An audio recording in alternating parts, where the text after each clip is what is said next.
Gamers, fevers, lurkers, grab your snacks. The underdog, the legend in his own mind. Jaybeazt, dropping memes and bringing heat. Jaybeazt, stream is starting, pull up a seat. Breaking news, trailers dropped. I react and maybe sound a bit shocked. New game hype, I got the tea. Call of Duty, Battlefield, come watch me. Not a big shot, just starting out, but I'll hype your chat and hype my clout. My aim's kinda bad, my joke's kinda worse, but at least I never stream with rehearse. Jaybeazt, underdog with gamer streak. Jaybeazt, laughs, reacts, chaos you seek. Warning. Jaybeazt, you may mispronounce your favorite game. Please remain calm.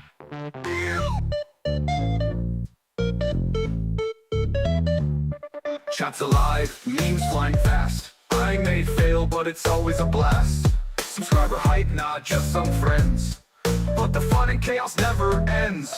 Reacting, chatting, sometimes I play, even if I die in the first 5 minutes. Hey, new game breakdown, I'll nerd out loud, making jokes, looking goofy, maybe proud. Jaybeazt, underdog, but bringing fire. Jaybeazt, low by beats, memes and satire. Who's in chat? Beast back. What's the game? Total snack. Level up? Maybe not yet, but we laugh, we hype, you won't forget. Achievements, sure, but I miss a lot. Glitches, bugs, rage quits I've caught, but while the pros are flexing loot, I'm here, underdog with style and cute.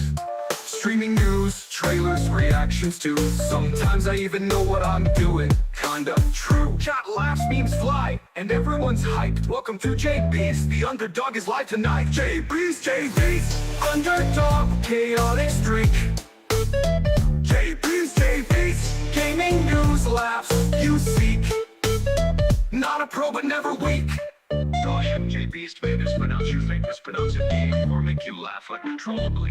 Stream starting now. The fifth out. What's up, everybody? It's finally Tuesday. Welcome to the Tuesday stream. I know I actually skipped the stream on Saturday. I wasn't feeling that well over the weekend and things got a little bit busy, so I had to skip it. Sorry about that, but I'm back. We don't have a lot to get through today in terms of gaming news, though, because it's been a little bit quiet this week, and I'm assuming it's probably because there's this Halloween and Thanksgiving happening over in the US. Things are feeling a little bit quiet over here in Australia as well. We got a long weekend over here as well, so people are just starting off to holidays, so it's a bit quiet. But I do have a few interesting things that I would like to talk about as well. So either way, so we will get to those today. But other than that, I hope you guys had a great weekend, and welcome to a short week. Yeah, man. Today I finally managed to finish Ghost of Yotei after weeks and weeks. uh, it's really funny because I thought I would be able to just smash through it and just be done with it before Battlefield 6 dropped. I was actually playing through it quite a bit, but the thing is, I was getting distracted left and right. You know, if you play the game, you know what I'm talking about. The game is amazing. It's fantastic, you know. But the game is very good at, making you distract, so like this is just the beginning of the game, so no spoilers for you here. But if you're like, let's say you're just running through this bit and then that's like your home, that's where you're going to, but literally on your way from here to like right over there, you would find like three things that'll distract you. I finished the game finally, And it's so funny because it's just the starting section, and you just jump down from this little cliff, and then you just go down, and it's like the edge of the map right until the end of the game. I didn't realize if you just immediately turn right as you jump down, and then go just that way, you find a collectible there, which I didn't realize until the end of the game, because this is like your home. This is where you go, and until like you never really come back down, like come back up this way, because it's just the starting section. You just gallop towards your house, and that's where the story begins, pretty much. So you don't really explore this section necessarily, because there's nothing there. So I thought. So as I said, it's literally so much going on in this game, and you think there's nothing there, but there's literally something to find in every nook and cranny in this map. In this game, it's so good. It's so good, and it's not always just a collectible waiting for you there in a box, either. It's um, it's actually like it's actually sometimes like a little interaction with a person or interaction with an animal.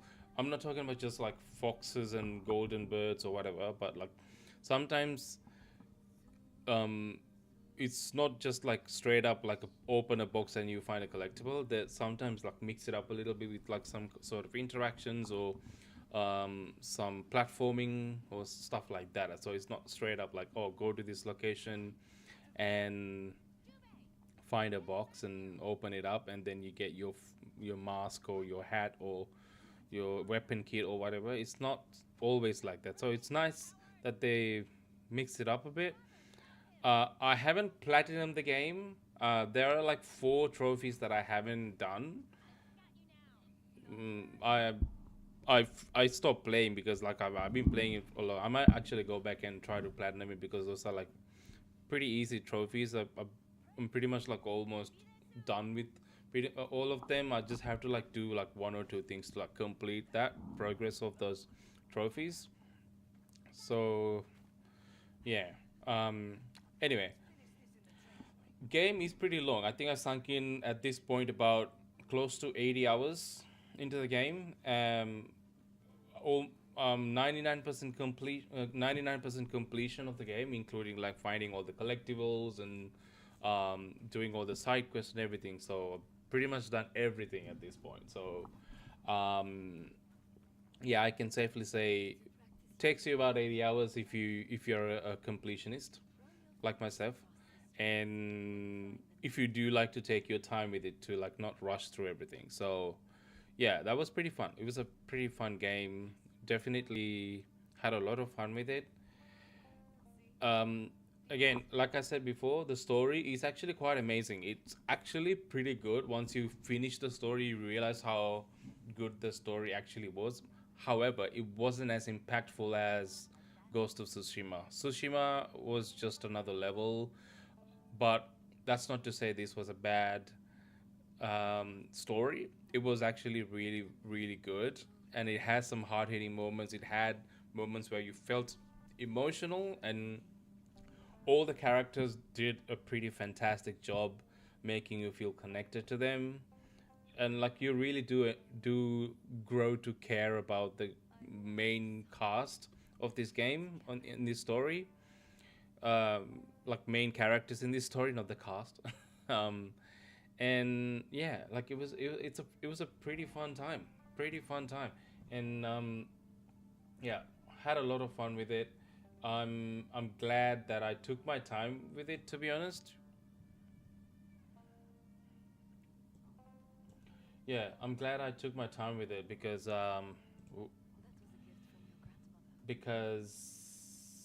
like if you it's the kind of story that like if you rush through everything, you're probably not gonna enjoy it as much as you probably would have if you took your time with it. It's that kind of story. I mean, Ghost of Tsushima was also that kind of story, so it kind of makes sense. Like it's a very emotional story. It does take your time to tell. It's not rushed. Everything. I mean, it does have a sense of urgency to it towards the end of it, where you go against the main villain, Lord Saito, which is not spoiler. It's a well known fact from the beginning of the game. Um, yeah, so Lord Saito, your main villain guy. When once you start hunting him down, the final hunt, it does take a sort of a dramatic turn into, like, giving you like a sense of urgency to go after him. It actually does lock you out of the rest of the world, once you start that mission, because it's the final mission. But it's also kind of structured, in a way. Even though it is the final mission, it is a pretty long one too, and it's broken into a few sections. And yeah, it's pretty cool. Like, it's really really cool. And it also did a fantastic job. Once you finish the whole game, all the credits roll out and everything, it takes you back to a moment with Atsu and another character that I won't tell you about because of spoilers. um, and they have this conversation between them, like almost like Atsu's telling a story, about the events of what happened here. And then that way they manage to sort of tie that, narratively back into Atsu being back in the open world, hunting and doing your side quest if you are. So because once you finish the main campaign, it kind of gives, like, has, the hunt is over for Atsu. His her revenge quest is done.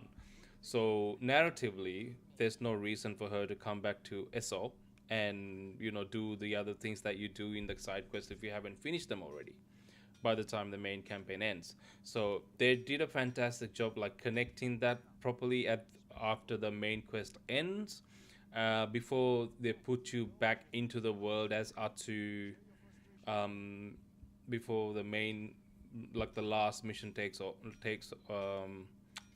place. I thought that was fantastic. They didn't have to do that. They could have just, like, rolled out the credits and just put you back in and said, oh, this is you're back in the world before the last mission finished, so you can finish up the other stuff. Like, that's what Assassin's Creed Shadows did. They just, like, put you back in the world and say, oh yeah, before you defeated the main villain, you're back in the world now, so you can do the other stuff. But you didn't. Ghost of Yotei went a step extra to explain why, in what context that you're back in the world. So, like, after the main quest is done, the context changes. You're pretty much living through the lenses of being a story being told, about the events that happen. So that's in that way you're playing a character where Atsu, in the background, Atsu's now telling this story to somebody, and you're playing through it as she tells. So it's really cool. That there's a cool transition too. So I thought that was really cool. It's very minor thing. It doesn't really do much in terms of gameplay or anything, but the way they connected that, I thought was really cool, and I thought that it needed a shout out. So anyway, if you have finished the game, you know exactly what I'm talking about. Let me know if you thought that was cool too, because I really do think that it was a cool touch. Um, but yeah, very cool game. Enjoyed every minute of it, even though it, it's easy to, like, say, okay, this is as not as good as Ghost of Tsushima, blah, blah, blah. Like, I think it's a really unfair comparison to make as well, because Ghost of Tsushima and Ghost of Yotei, while in the same franchise, in the same concept, because they're both ghosts, the stories that are being told are very different, and they're not even connected together. They're literally not connected together because they happen hundreds of years apart. There is a cool nod to Jin Sakai in the game. It's actually like a quest that you can do. It's a quest line, not a quest line. It's just one main quest. Sorry, one side quest that you do to explore what happened to Jin Sakai after the events of Ghost of Tsushima, and how he lived out his, like, last days and blah blah blah. Like, you get a really cool note about exploring that information in the game, and you do get, like, some cool loot at the end of it too. So that's a cool touch. But other than that, there's literally no connection. Absolutely none. So I think it's very unfair to draw comparisons between the two, just other than gameplay wise, in terms of story, very unfair to draw comparisons with the story itself because they're very different, and the way they've been told are very different as well. You got these flashback mechanics where you go back to her childhood all the time as well. Although I do have a gripe with that whole mechanic because you when you start the game, when you start the game, um, you have this mechanic where, like as you're seeing right now, she switched to her childhood while she's in the homestead, like her homestead, and this is now like a turn into a flashback where she's going through this little, you know, little mission, where she's playing with her brother and all that. But you can press the touch button on the controller to like immediately switch back to the present day where Artu's old, and that's a mechanic that you can do within the homestead area, like in the garden and this whole area you can do that. And there are some certain locations outside of it in the map where you can switch and like experience like flashbacks, memories of your childhood. But I only encountered like one or two in the out in the world, and I didn't really come across that. And all of that were like sort of happened towards the beginning of the game, but then I came across none of that afterwards. I don't know if I missed them, or if I'm supposed to, like, I don't know if I missed them or if they do exist more and somehow I haven't seen them. I don't know, like, let me know if you've seen them. But I can literally count like in one hand how many of those I came across, and definitely less than four. I think it's about three, if not if not less. um and that's it. And then after that, I completely forgot that this mechanic even existed, because it wasn't really a used mechanic out in the open world. You do keep coming back to the home area, especially to like the this is father's forge, and you come back to this to upgrade your swords and stuff.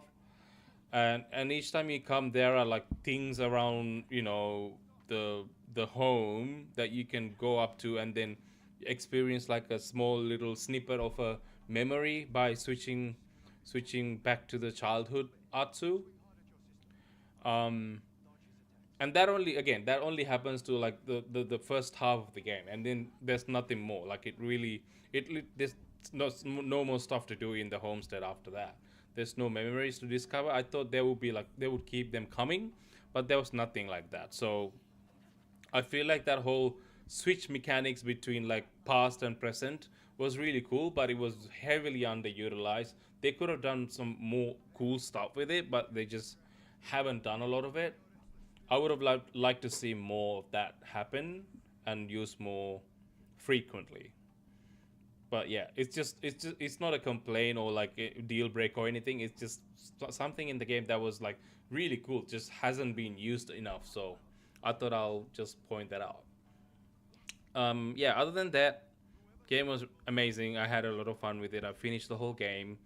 I will go back and I got like two hidden trophies that I haven't get, and then two more trophies that are with the progress. Like, you get to do like 12 paintings. I haven't done I've done 11, and I've got one more to do. And then the trophy you get for finishing all the wolf dens, I haven't gotten that one because I think I've missed one wolf den. So I had to find that, and then I'll be good.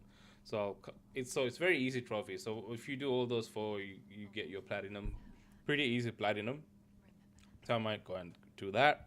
But yeah, man. Awesome game.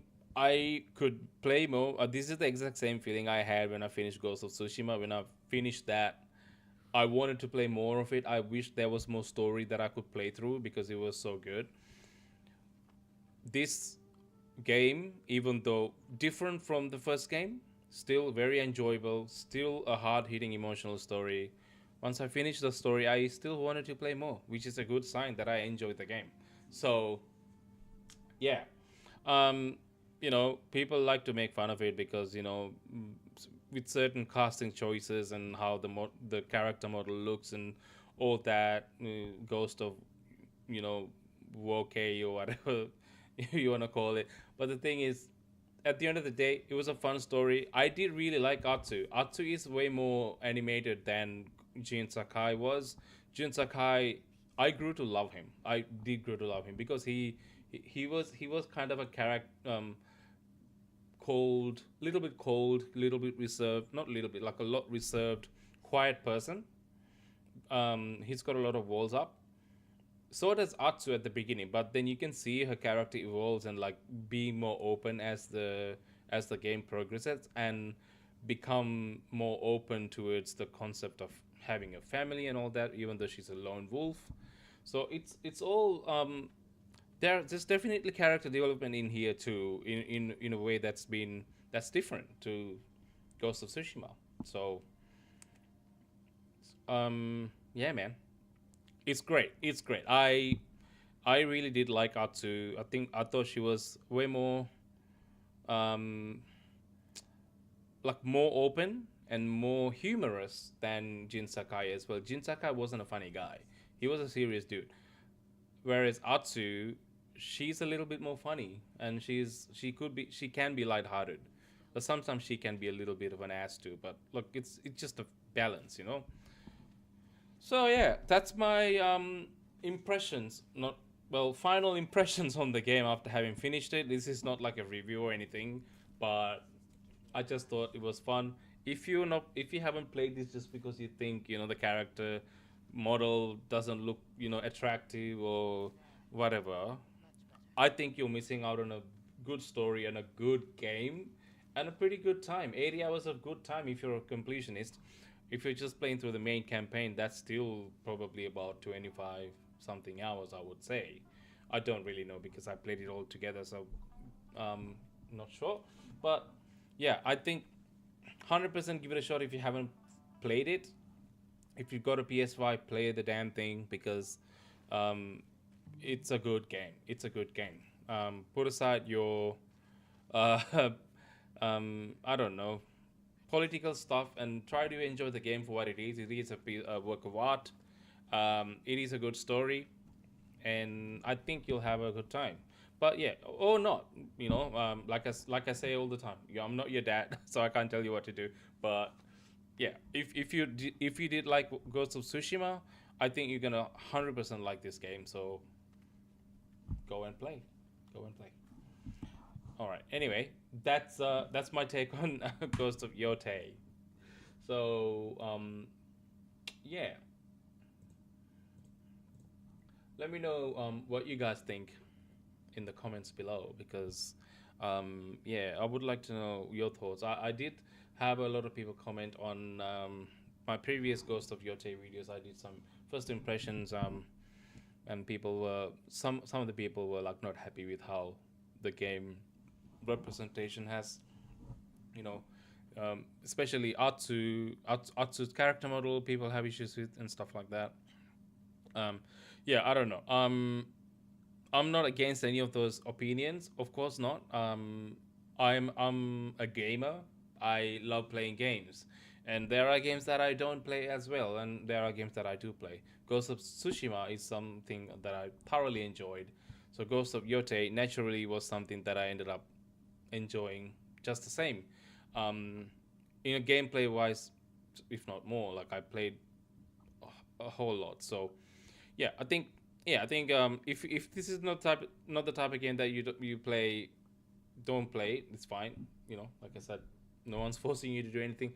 But yeah, if you're not playing it because of you don't like how it looks compared to Ghost of Tsushima, and you have an issue with all that, and you're just avoiding it because of it, I think you're missing out on a good game. So I think you should give it a shot. And watching the credits roll out, it made me realize like how much these people have fun creating this masterpiece because like you can really tell sometimes like when you play a game or not even just a game, like when you watch a TV show, when you watch a movie, you can sometimes tell how much the crew has enjoyed working on it, you can tell it comes through. And to me, those kind of things really did came through to me. Like, it's really hard for me to put it in words, but it's just, you you look at something you enjoyed and you know that, okay, the crew actually had a good time creating this and making it, working on it. And it's really um, apparent when you see the credits roll out. I won't tell you why. I think if you do play the game, you will experience it for yourself, and you can tell that they had fun with it. They 100% enjoyed working on the game, and they love the game itself, and it's apparent. And that's why this end up being such a good game too. Because when a whole bunch of people work on something like this, and they actually enjoy working on it and working together, something amazing comes out of it. So um, this is no different. Ghost of Yotei did the same thing, and I'm here for it. So yeah, man, let me know in the comments your thoughts and your gripes with it, your what you love about it. Let me know in the comments below. Okay, so what else have we got? We got some few information about Call of Duty. Call of Duty. You guys know that I love talking about Call of Duty. There's a article from Inside Gaming which I regularly check out, and they do have good stuff. Good stuff. They put out good stuff. They, you know. So I regularly check them out because I do find some good things, and they normally like get in front of their material and put out information. So I usually check out the Reddits and then other websites, but I also make a point to check out Inside Gaming because they always uh, put out articles at the forefront, and you have a good time um, reading through them. I don't know what I'm talking about. I'm just blabbing right now. So if you're tuning in and you hear me blab, this is what I do, man. This is what I do. I blab. All right. Yeah. What was I gonna say? Yeah, Call of Duty. So there's an article on Inside Gaming. Call of Duty Black Ops 7 preload date and file size potentially revealed, which I thought was something worth talking about, right? Let me adjust this so you can see my face on the side. Okay, is this better? That's better. Yeah. Okay, so I don't know. Sometimes it doesn't do this. Sometimes it does. It's so weird. Um, oh, there you go. That worked. That worked. Okay. So, Call of Duty Black Ops 7 preload date and file size potentially revealed, which I thought was cool because, as you know, Call of Duty has been notorious um, for having amazingly big file sizes when it comes to um, you know their game. Uh, Even up until recently, actually, because they did put out a patch just before Battlefield released, I think, because I think it may have been in response to the whole thing with Battlefield as well. If you guys remember, just a few weeks ago, before Battlefield dropped, we learned that Battlefield file sizes were just 75 gigs. The whole thing was just 75 gigs or 80 gigs or something like that, very small. And That made sense. That made complete sense because why would something like that be more than 80 gigs, right? So this caused a lot of people to draw comparisons between this and Call of Duty file sizes, because Call of Duty file sizes for the past, I don't know, like 5 6 years, I think, has been getting bigger and bigger and bigger. And they have this really annoying Call of Duty hub thing that you have to install, which, you know which is what you install, and that gives you access to each game. So you gotta, it's basically like a launcher, like its own launcher. I think maybe that's what making it, making it the with the big file sizes. I don't really know how it all this works, but um yeah, so they did have an issue with it because I did have Black Ops 6 on my PS5. um, the bloody thing is like 250 gigs, which is amazing. And even if you like uninstall all the campaign files and all that, it's still like well over, like I think about 150 gigs still, which made no sense. But we were kind of stuck with it because we had no option. If you want to, keep it on, it's going to take a huge chunk of your hard drive. This was especially annoying for people who have smaller hard drives and, have to manage their space better. So, with Battlefield being only 80 gigs, Call of Duty maybe was in response to that or not, I don't know, but they released a patch soon after that that drastically reduced the file size of Call of Duty Black Ops 6, which was the right move. It's the right move. Even if it was a response to, their competition, it was the right move. Why they haven't done that before, I don't know. But they did it now, and we're happy. We're happy. Um, Now, with Call of Duty Black Ops 7, there's some preload dates and file size potentially revealed. This is, I think, a rumor. It's not verified, so take it with a grain of salt. It's an inside game. It's an inside gaming article, and it says Call of Duty games are notorious for intruding on your storage space. Black Ops 7 is the biggest and latest COD title to make its mark on the series, and its early preload details and the file size guidelines might be known already. There have been so many conversations about Black Ops 7 that it's hard to keep up. The topics of skill based matchmaking and the Season 1 roadmap are just two of many, but its potential file size and preload details are another we have to talk about. And while information is limited right now, it might be good news. Yeah. So it is good news, actually. They are insanely small. They're insanely small. So here it is. According to PlayStation Game Size, you can start preloading Black Ops 7 from November 9th and at 10 a.m. PT, making this a full 5 days before the game's full November launch. The page does say that multiple details here are subject to change, so bear this in mind, but PlayStation Game Size is usually very accurate when it comes to these details. Yeah, they're accurate, but it's not verified. So, like I said, take it with a grain of salt. Here are the details, okay? In terms of, when you can preload them, if you care about that stuff. In Australia, that's 5 a.m. on November 10th. So in 6 days, you can preload this already in Australia.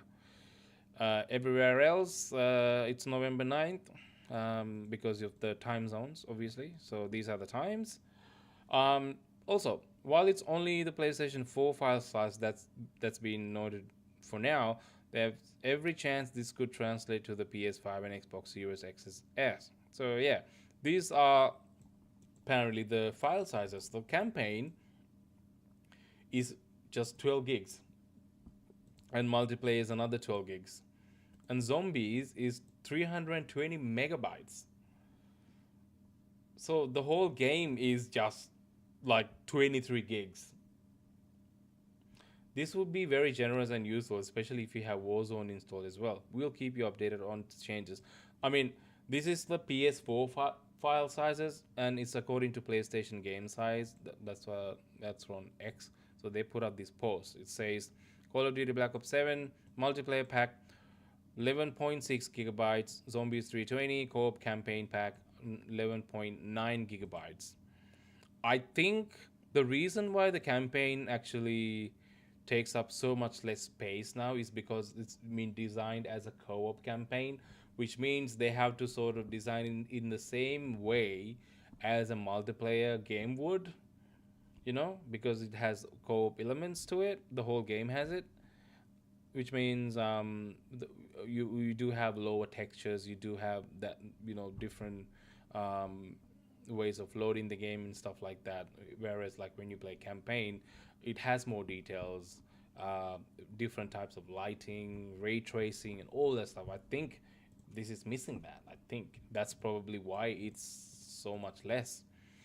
But yeah, having the whole game be 23 gigabytes, it's freaking insane, which make you question why did these games took up so much space before. If Black Ops 7, the newest game in Call of Duty, is only gonna have 23 gigabytes of file size in PS4, I think this could be very well up to about 50 gigabytes in on PS5. I think because PS5 would be supporting higher textures and higher resolution. So um, I think in terms of the texture packs and all that, that would take up more space, leading to slightly higher overall file size for PS5 and also PCs. But again, yeah, I mean, going back from you know P- having 23 gigabytes on PS4 is a pretty good indication that it's going to have a pretty drastically low file size, which is amazing, which is good news. I'm not complaining about it. It's awesome. But then again, like I said, it does make you wonder why the hell these games took up so much space in before. I mean, we know partly why, because of poor optimization, but again, like, why couldn't they do this before? It looked like they managed it this time. Why couldn't they do it before? I have no idea. If you have any idea, please do let me know. But yeah, 23 gigabytes, man. That's actually amazing. I have no words. If it does turn out to be just under 50 gigs for the whole thing, that would be cool. That would be cool. And kudos to Call of Duty and Activision where it's due for optimizing the game and making it small, so people don't have to reserve the entire storage space just to play Call of Duty. Makes complete sense given the multiplayer map sizes being small. Sorry, yeah, given the map sizes being small in Call of Duty compared to Battlefield, it does make sense that multiplayer would be that small. It does make sense. Whereas Battlefield does have like more, like they are bigger maps, and also like insanely detailed, and the way they work is a little bit bigger. A little bit different actually. So yeah, I don't know. Cool. I mean, this obviously clearly driven by whatever Battlefield did with their file sizes. So I'm happy this competition does exist.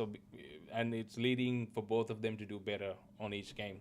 And like I have said before, this means gamers win, we players win.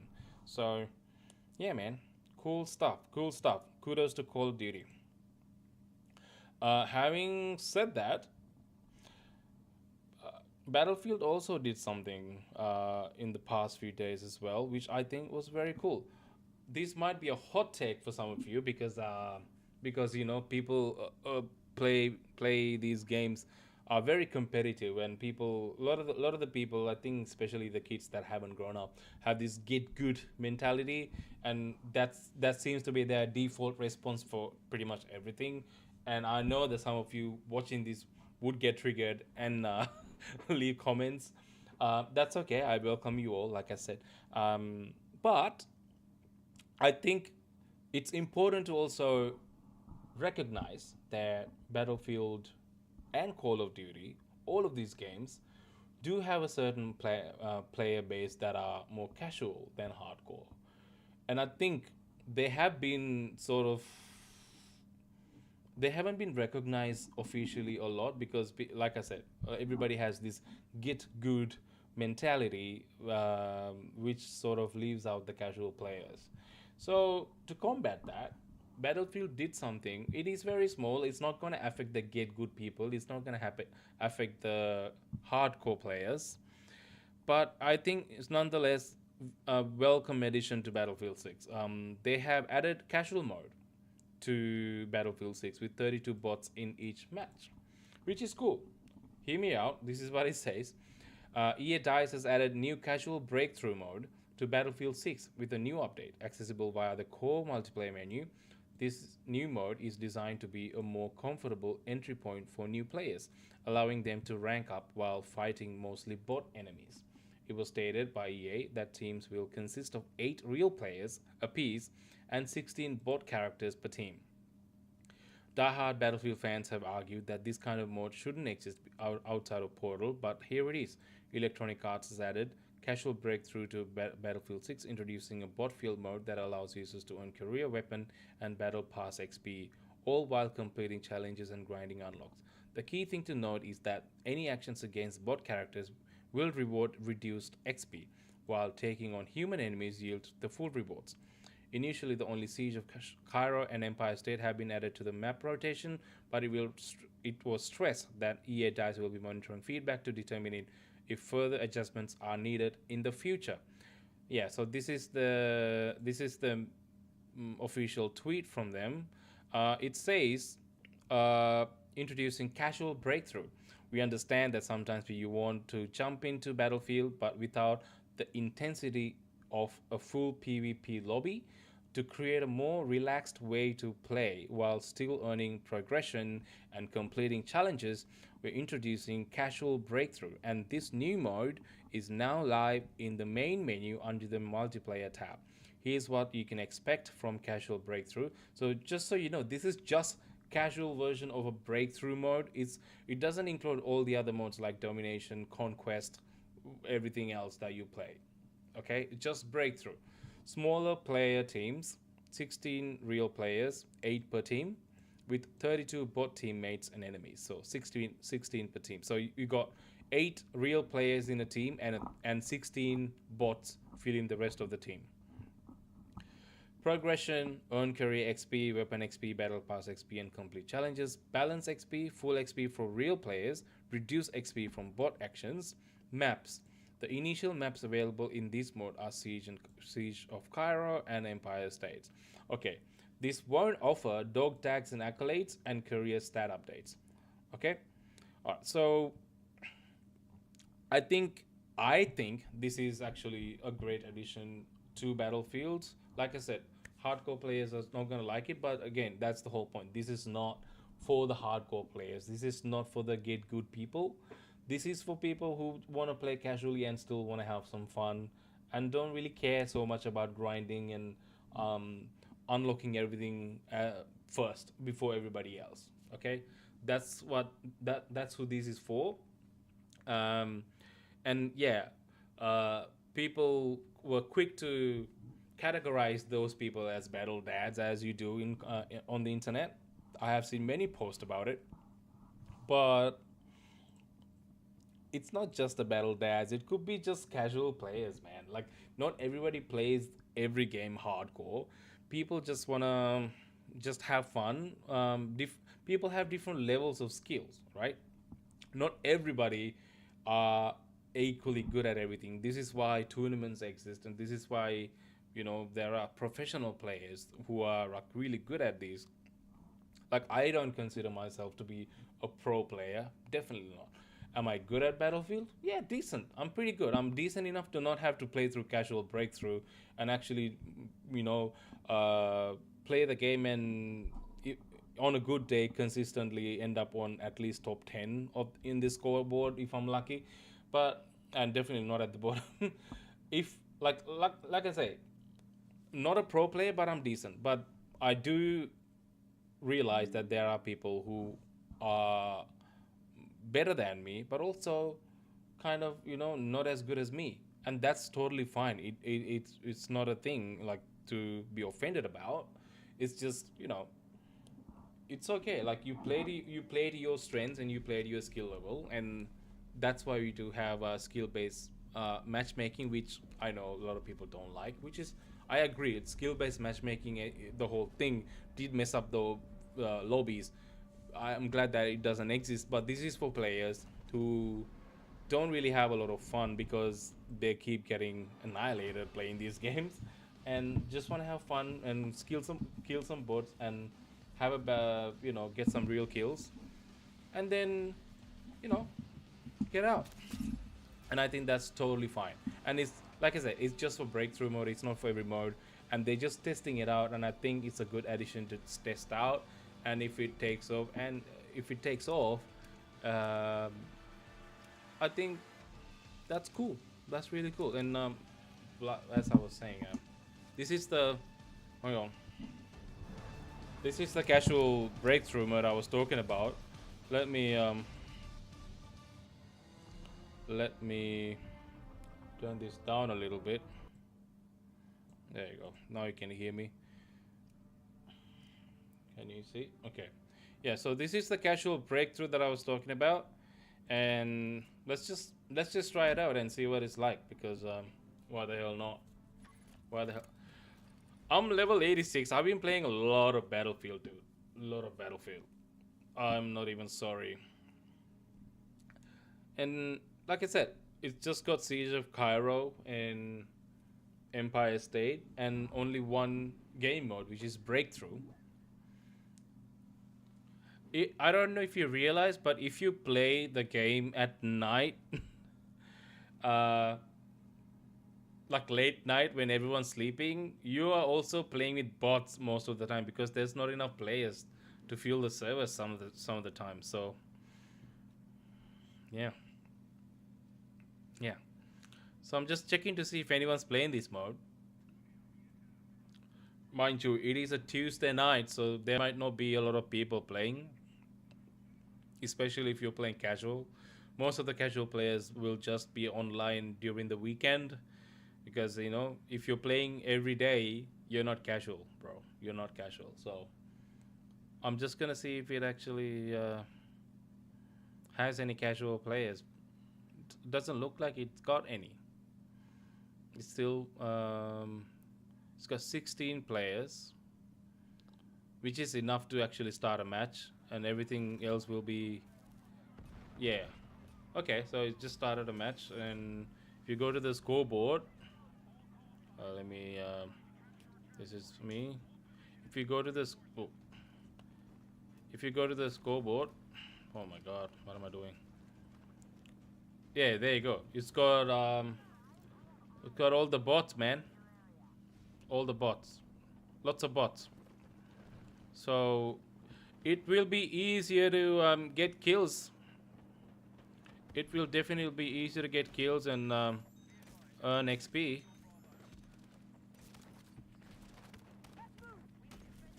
And I died because of course, all the real players just got on a tank. But yeah, uh, I guess not a bad way to earn some XP. And the good thing is, because yeah, these are the real guys. There you go. Look at all the real guys there. Yeah, I probably shouldn't go down that way. There's a tank very clearly. Oh, there's a real guy right next to me. Is he dead? Wow, look at all the bots dying, man. Yeah, wow. Okay. Yeah, very cool. um, I think, yeah, I don't really have a lot to say here, but I think this could be enjoyable for people who want to have a good time playing it, I suppose. Where's the guy?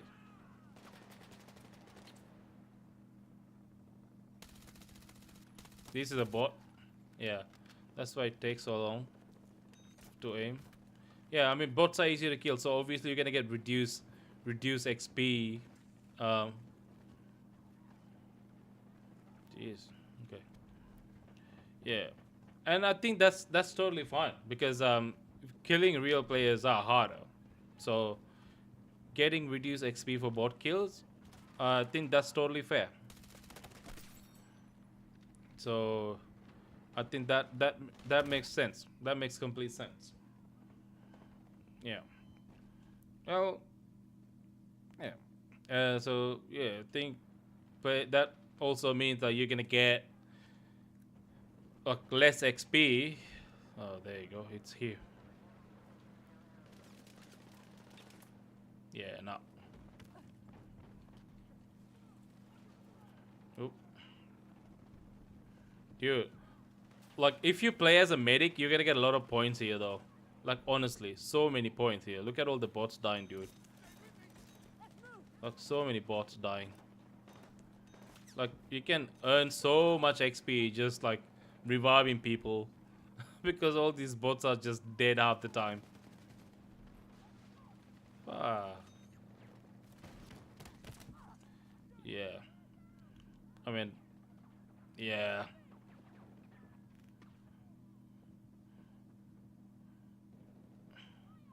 That's a real dude. Yeah. Well, I'm not paying attention, so I'm not like playing it properly. But yeah, this is what casual breakthrough looks like. You see a lot of down markers from. He's hiding here. The dude is hiding here. Yeah. Oh, that was a bot? Oh no, that was a real guy got me. I was like, how did a bot get me? I have been killed by bots in like late night games where I'm feeling sleepy. Not can. Oh damn. Okay, I spawned on the wrong one, man. God damn. Well, anyway, I'm not playing this seriously, but I probably should for the sake of the team. But the whole point is, I just wanted to see whether this would be like this would play out as a game that is playable. I think for the most part, I want to say yes. I want to say yes.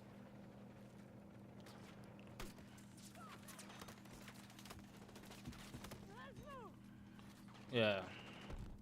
So, oh damn. Yeah.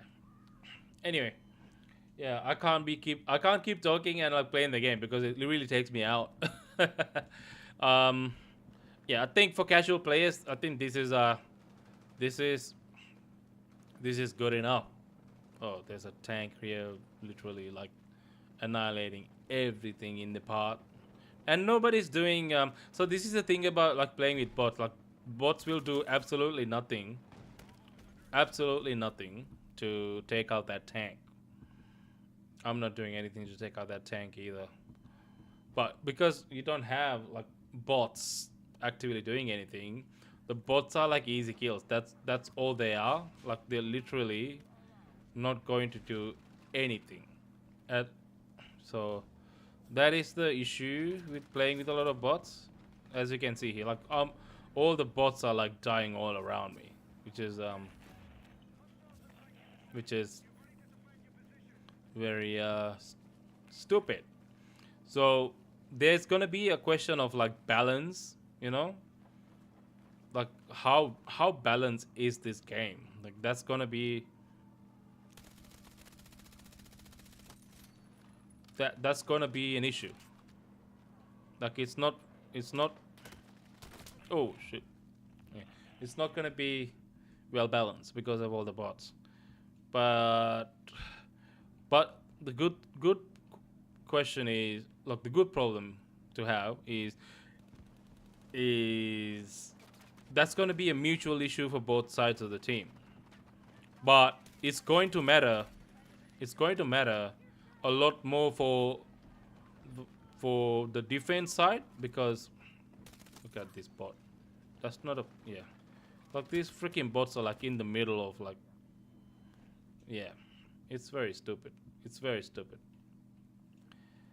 Yeah, and like you can't really expect bots to be doing like working on the objective the same way that a real person would. So that is definitely an issue, you know.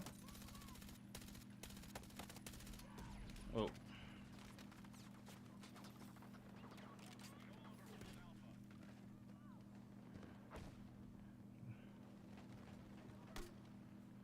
yeah,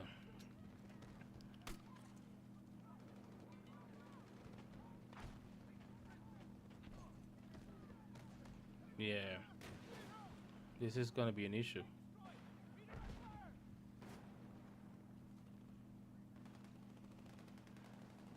Literally nobody doing. Yeah. So those are the real guys. You can spot the real guys versus like the bots, because bots are just running around doing shit, absolutely nothing. See, that's just the bot. The guys hiding, the guys who are hiding, like here, this is a real guy. People who are all out in the open. Yeah. Anyway. So anyway, this is casual breakthrough. I'm getting revived by a bot. Yeah, that's cool. That's cool. Totally fine. I'm okay with that.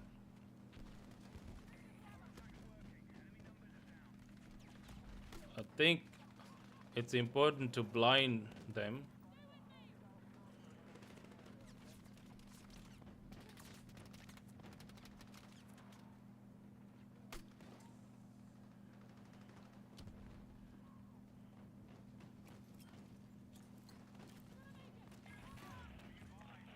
He lost the sector because why the hell not? Yeah. Oh. Okay. So yeah, so casual breakthrough is good for casual gamers, I think. But if you're like playing hardcore, but this is probably not going to be that fun because you have so many bots and just dying everywhere. So yeah, bruh.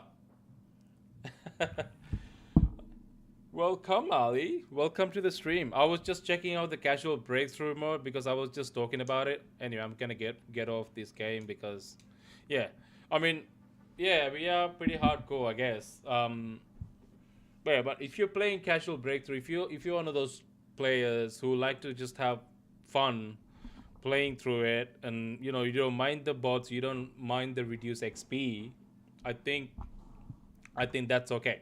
I think that's okay. I think it's a good addition to yeah, rank 86, bro. Um, it's a good addition for casual players, but I don't know how good it will be. Like, definitely not for hardcore players, definitely not. But again, it's just breakthrough.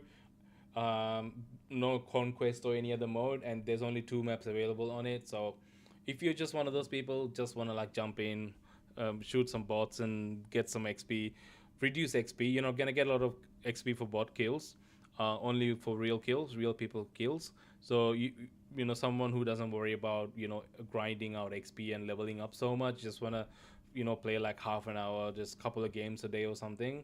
That's a good mode for a cash gamer like you. But if you're not, that's not something you're gonna enjoy. Challenges only. Yeah, man. Late night game sessions, exactly. That's exactly what I was saying. Like, if you're playing at late night, you're gonna get servers with bots anyway, like, because not enough people playing it. But this is, I think it's a little bit different in the casual breakthrough mode, because it's intentionally filling each game with bots. You get only 16 real players in the server, and then 32 bots. So you got 8 real players in your team, and then 16 bots filled in your team for each team. So it's intentional, and because of that, you're gonna get so much less XP per game, because most of the time you'll be killing bots. But like I said, if you play as medic in breakthrough, like I said, like you just saw before, you see like all the bots are freaking dying all around you. So if you play as a medic and just go revive everybody, I think like you'll earn a lot of XP that way. I don't know if you get reduced XP for like reviving bots. It didn't look like that. I think it still gave you like 50 XP per revive. So I think you're earning full XP for reviving bots. That's a good way to level up anyway. Like, if you just be a medic in that game mode. I don't know. It's up to you. It's up to you. As a casual gamer, I think it's a good addition for casual gamers. But yeah, definitely not something that I would play, or any hardcore player would end up enjoying or anything. But it's good that it's there, though. I understand the frustration for some of the hardcore players, or like get good people, like I said before, having that mode included in Battlefield 6. But it's not for you, man. It's not for you. It's for the casual player. So just, I think, inclusion is important, inclusivity is important. So having that there is not going to hurt anybody. So I think good addition. Good addition. What do you guys think? What do you guys think? Let me know. But yeah, that's my take on it. That's my take on it. Yeah, moving on to what we were saying before, dude. Bro, are you doing a session tonight?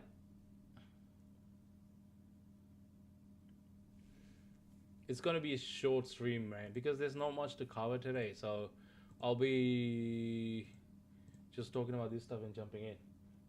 Witchering to you bitch. I thought you're not gonna watch Witcher, man. Oh my god, you're watching it. You're watching it after all this time, after all the talks about how shitty it is.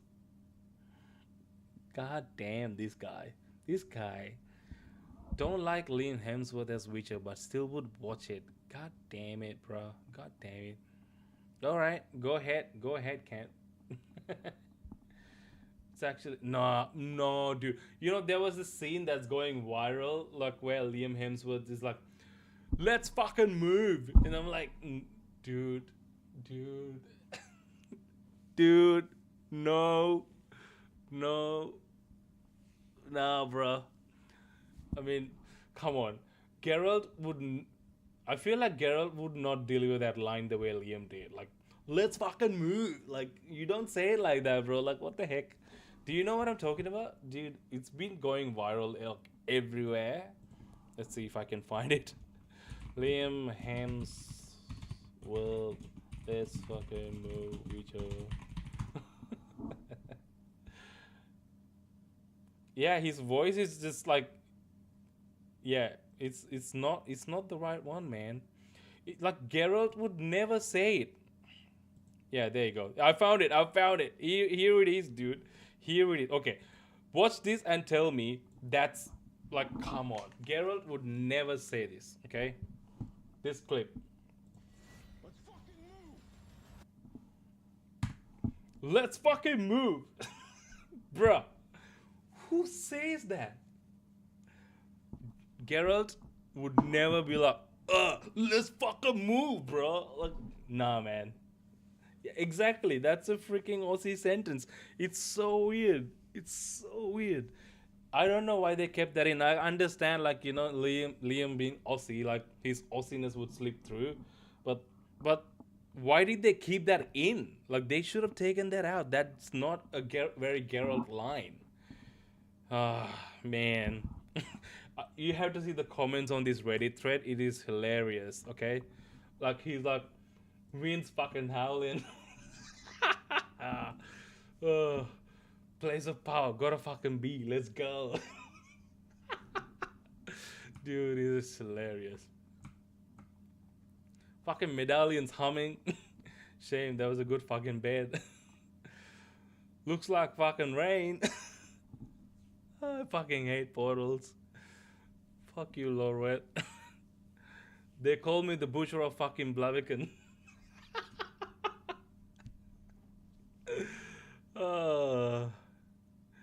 He would probably just say move. Literally. This is exactly what I was thinking. Like, he would literally be like, let's move. Or like, not even let's move. He would just like, move. Like, that's all he would say. That's what Geralt would say. Not be like, let's fucking move. Like, oh my god. Bro, how are you watching this? Makes no sense, man. My favorite part of the latest season is when he says, it's witching time. Oh my god. Go Witcher Rangers. That's what it feels like. Go back to BF6. Alright. I'll leave you to some witchering. Go, let's fucking move. Toss a coin to the Witcher, man. Toss a coin to the fucking Witcher. Mate. So funny. All right, back to what I was gonna say, because not this bullshit. Bro. Fair enough, fair enough. But I'm not gonna let this go now that you started to watch Witcher season 4. You know, like I can't forgive you for that, bro. Like honestly, nah. Such a betrayal. Such a betrayal. Such a betrayal. Don't like it. Don't like it.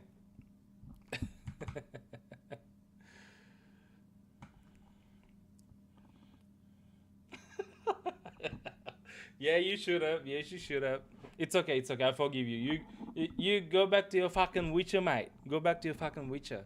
Go watch it. Let's fucking move. Go for it. All right. All right. Let's move on. Let's move on. I mean, this is like hilarious. I can't, bro. I can't. Oh my god. Okay, okay. Let's go back to the next news. I was gonna say this is Grand Theft Auto. We all love Grand Theft Auto. Um, there was a whole interview with Dan Houser. Do you know who Dan Houser is? Dan Houser is the dude who made GTA happen, bro. Dan Houser. Uh, I mean, let me pull up the most trustworthy page on the internet, which is Wikipedia. Wikimedia. Dan Houser.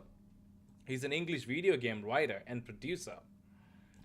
Okay, he's one of the co-founders of Rockstar Games alongside his brother Sam Houser. Dan Houser and Sam Houser. Okay, wow.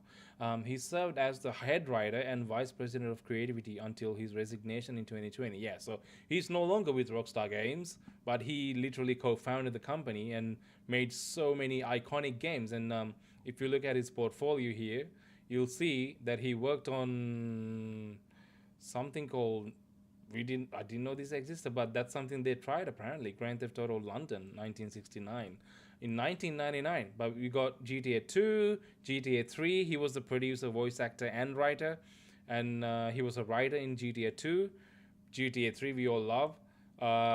We got one of these, and Vice City he was a producer and writer.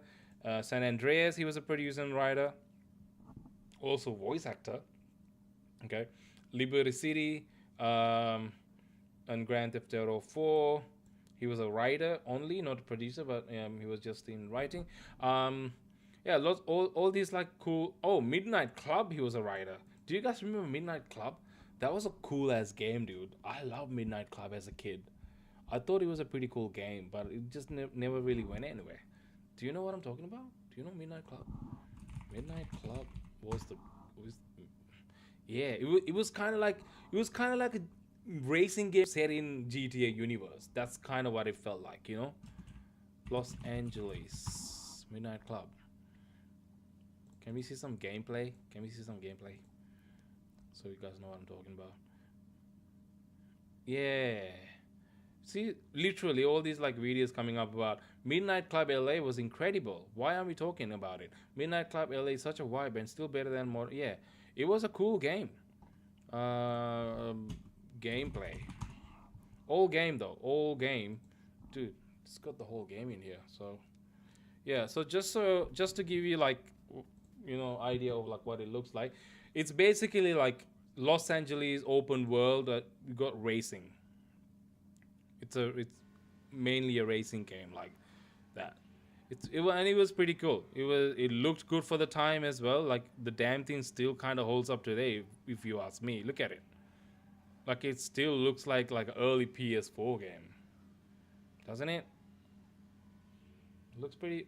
This is an old game, and it's got like all the.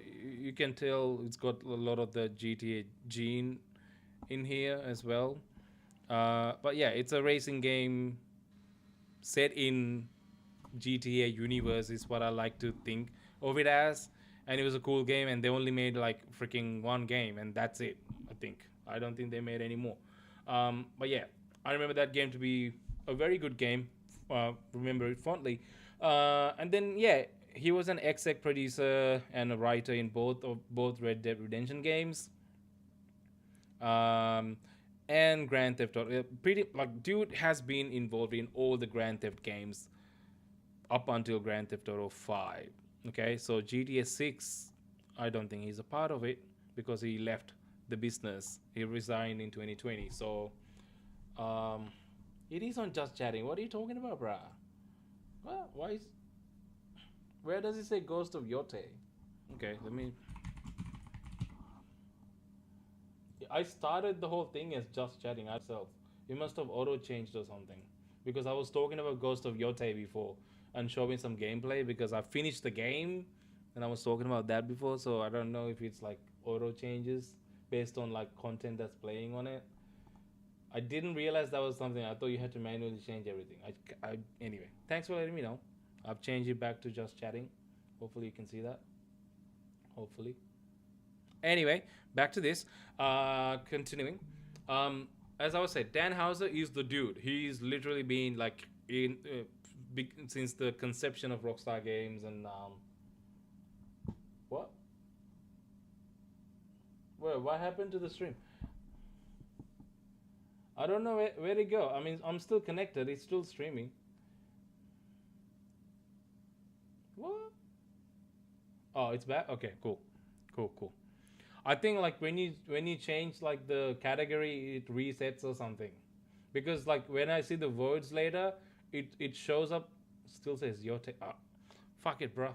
I'm just gonna keep going. I can't. It says on my end. It's Just Chatting. I don't know.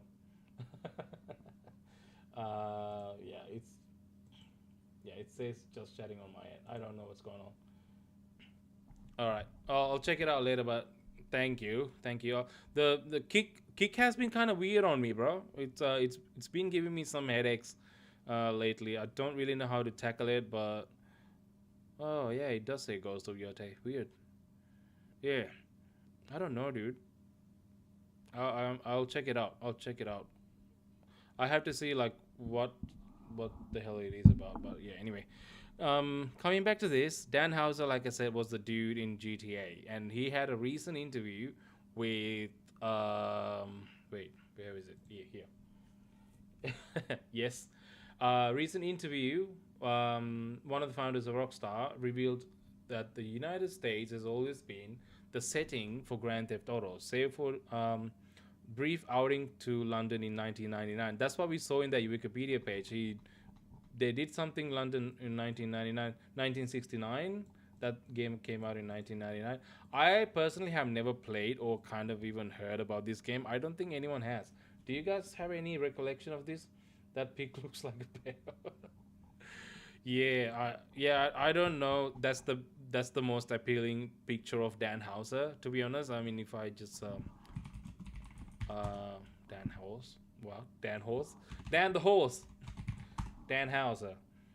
Yeah, so this is what the guy actually looks like. I mean, he's all right, and this is kind of. I mean, yeah, he, he's fine, I guess. That's what. Oh, look at our man. Leslie Benzies from Build a Rocket Boy is there in the picture because he used to be a rock star too. Big ass forehead. It's all forehead, dude. Um, yeah, the dude broke away from Rockstar to make his own studio, Build a Rocket Boy. We talked about this, and they went on to make Mindside, which was a pretty terrible game. So yeah, that's that dude. So they were all part of the same team, I'm assuming. So yeah, but this guy's the founder. I'm assuming this is Sam. These are the brothers. I'm assuming they found Rockstar Games. Anyway, going back to the article. Um, in House's words, there's too much Americana in the DNA of Grand Theft Auto for it to work in any other country. The stint in London in 1999 with a top-down classic, oh, it's a top-down classic PS1. So it's before they switched to 3D open world version of the game. I get it. That's why we haven't heard about it. 1999, dude. Makes sense. GT and Fallout Forever in America. During the Summer Game Fest showcase, we sat down with Bethesda Game Studios to learn about the recent update and the future of the franchise. Um, okay. I was told that Fallout probably won't ever leave the United States, and that's because it needs everything that happened in the USA in the franchise's universe to succeed. It's deeply rooted in Americana and the post-war atom-mad landscape that kind of exists in real life. Which it's funny you say that, but there's literally a game mode that released for Fallout 4 called Fallout London, which is like a full-on mode that is like a standalone game. I don't know if you heard about it, but yeah, Fallout London. This is like like a bunch of indie developers. I think like they're just like literally like gamers who love Fallout.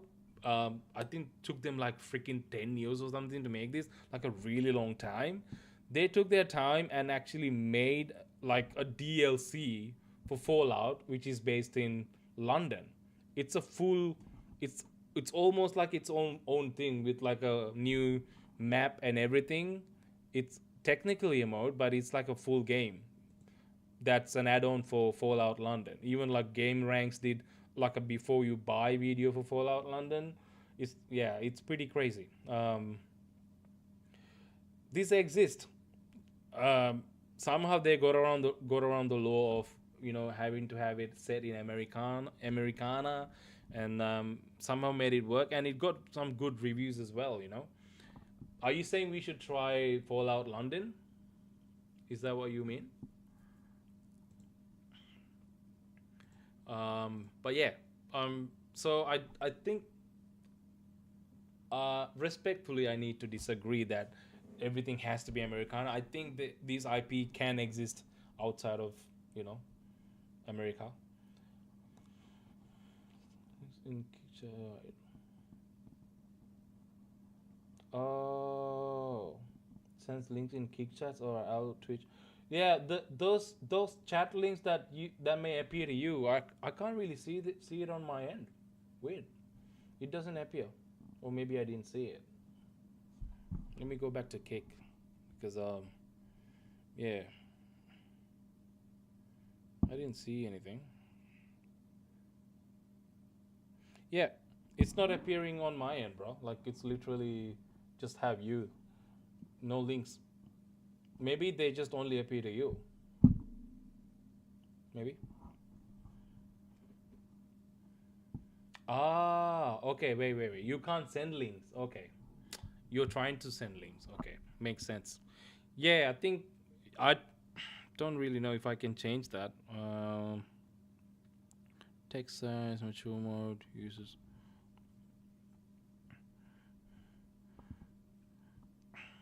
mature mode.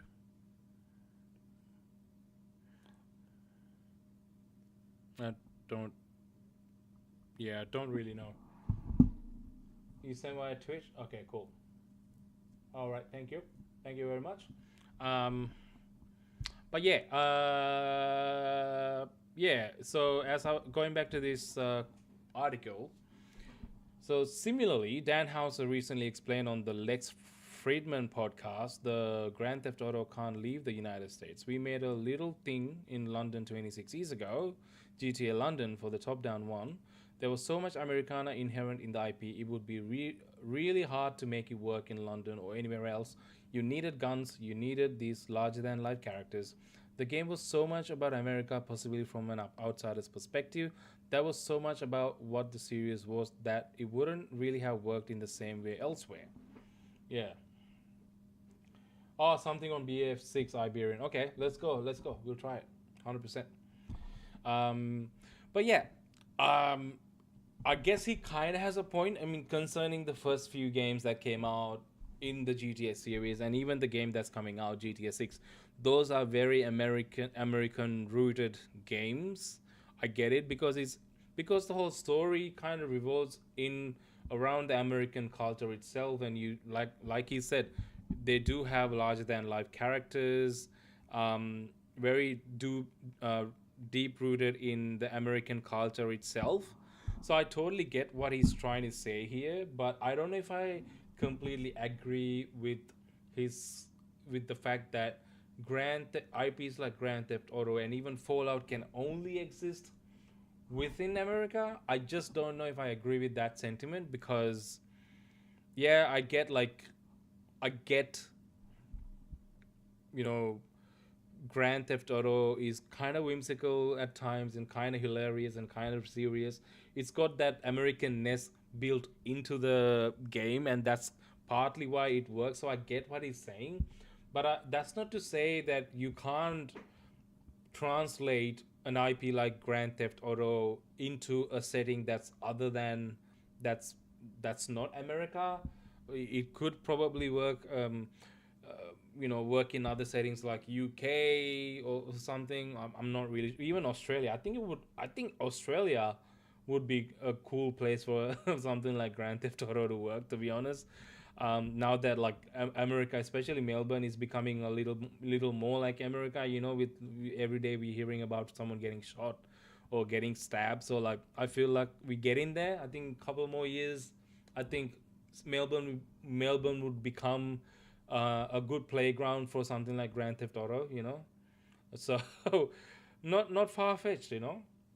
So I think what's going to be different if you take an IP like Grand Theft Auto and put it in a different country, you will lose that Americanness of for sure.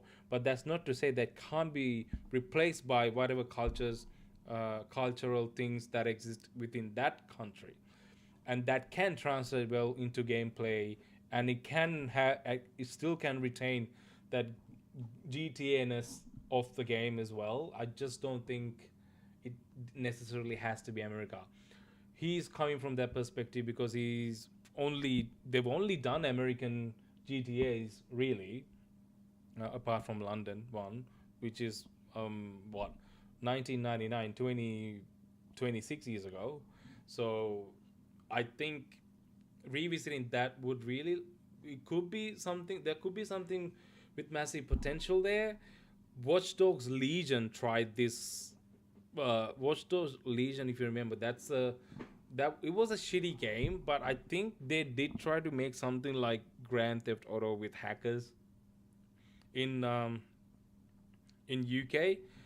I think the setting was brilliant. I just think the game was bad.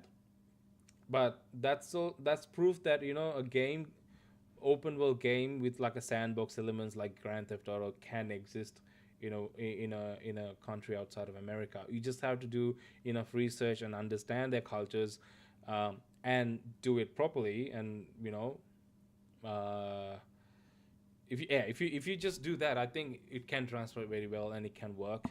Fallout or London already exists, which is not made by official developers, and it's a very successful game. So, like it's not just like a map or something. It's literally like a game made by other gamers who just learned to code and literally made a DLC for Fallout 4, complete with voice acting and like all of that. Like literally, it's a full game. You can buy it as a mode to Fallout and just play it. It's amazing. It can exist. So I think it comes down to the developers to make these decisions and understand that it can be done and then do it. So that's my take on his take about IPs like GTA not being able to do exist outside of America. What do you guys think of this whole thing?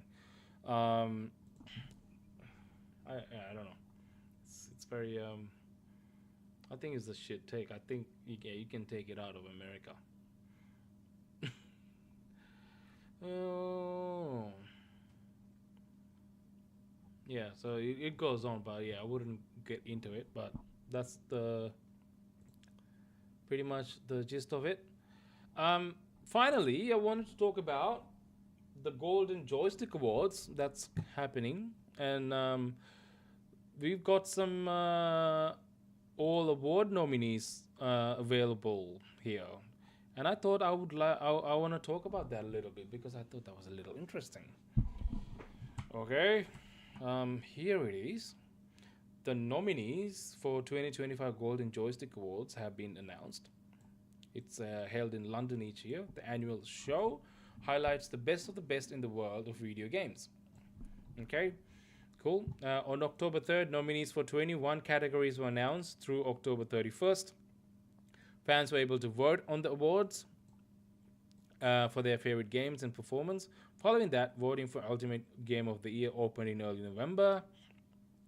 While three more awards, Streamer's Choice, Breakthrough, and Critics' Choice, will be chosen by a panel and announced at the show. Okay, cool. So we've got the nominees available here for 2025, and this is the ultimate game of the nominees. Okay, it says we got Split Fiction. Cool, that's a solid contender. We got Death Stranding 2 on the beach, ultimate game of the year. This might be a hot take. I don't think it deserves ultimate game of the year because to me, Death Stranding felt more of Death Stranding 1 with improvements. Improvements to the first game. That's what it felt like. But I don't know whether it deserves ultimate game of the year though. I'm not sure. I'm not sure. But yeah, okay. I get some people get it. Okay. And we got Peak. Do you guys know what Peak is? Peak game. Yeah. So this game on Steam. Yeah. I haven't played it, but it's a co-op climbing game. It's a small ass game. This got a Ultimate Game of the Year nominee for some reason. But yeah, here we go. We got that. Uh, I hope Silksong takes it. Yeah, man. Silksong definitely deserves it. And Kingdom Come Deliverance 2. I'm glad that this made into the list because I really do think Kingdom Come Deliverance 2 deserves that. And also Claire Obscure Expedition 33 definitely deserves the Ultimate Game of the Year. Blueprints. This is a brilliant game, but I'm not sure whether this deserves a Game of the Year nomination.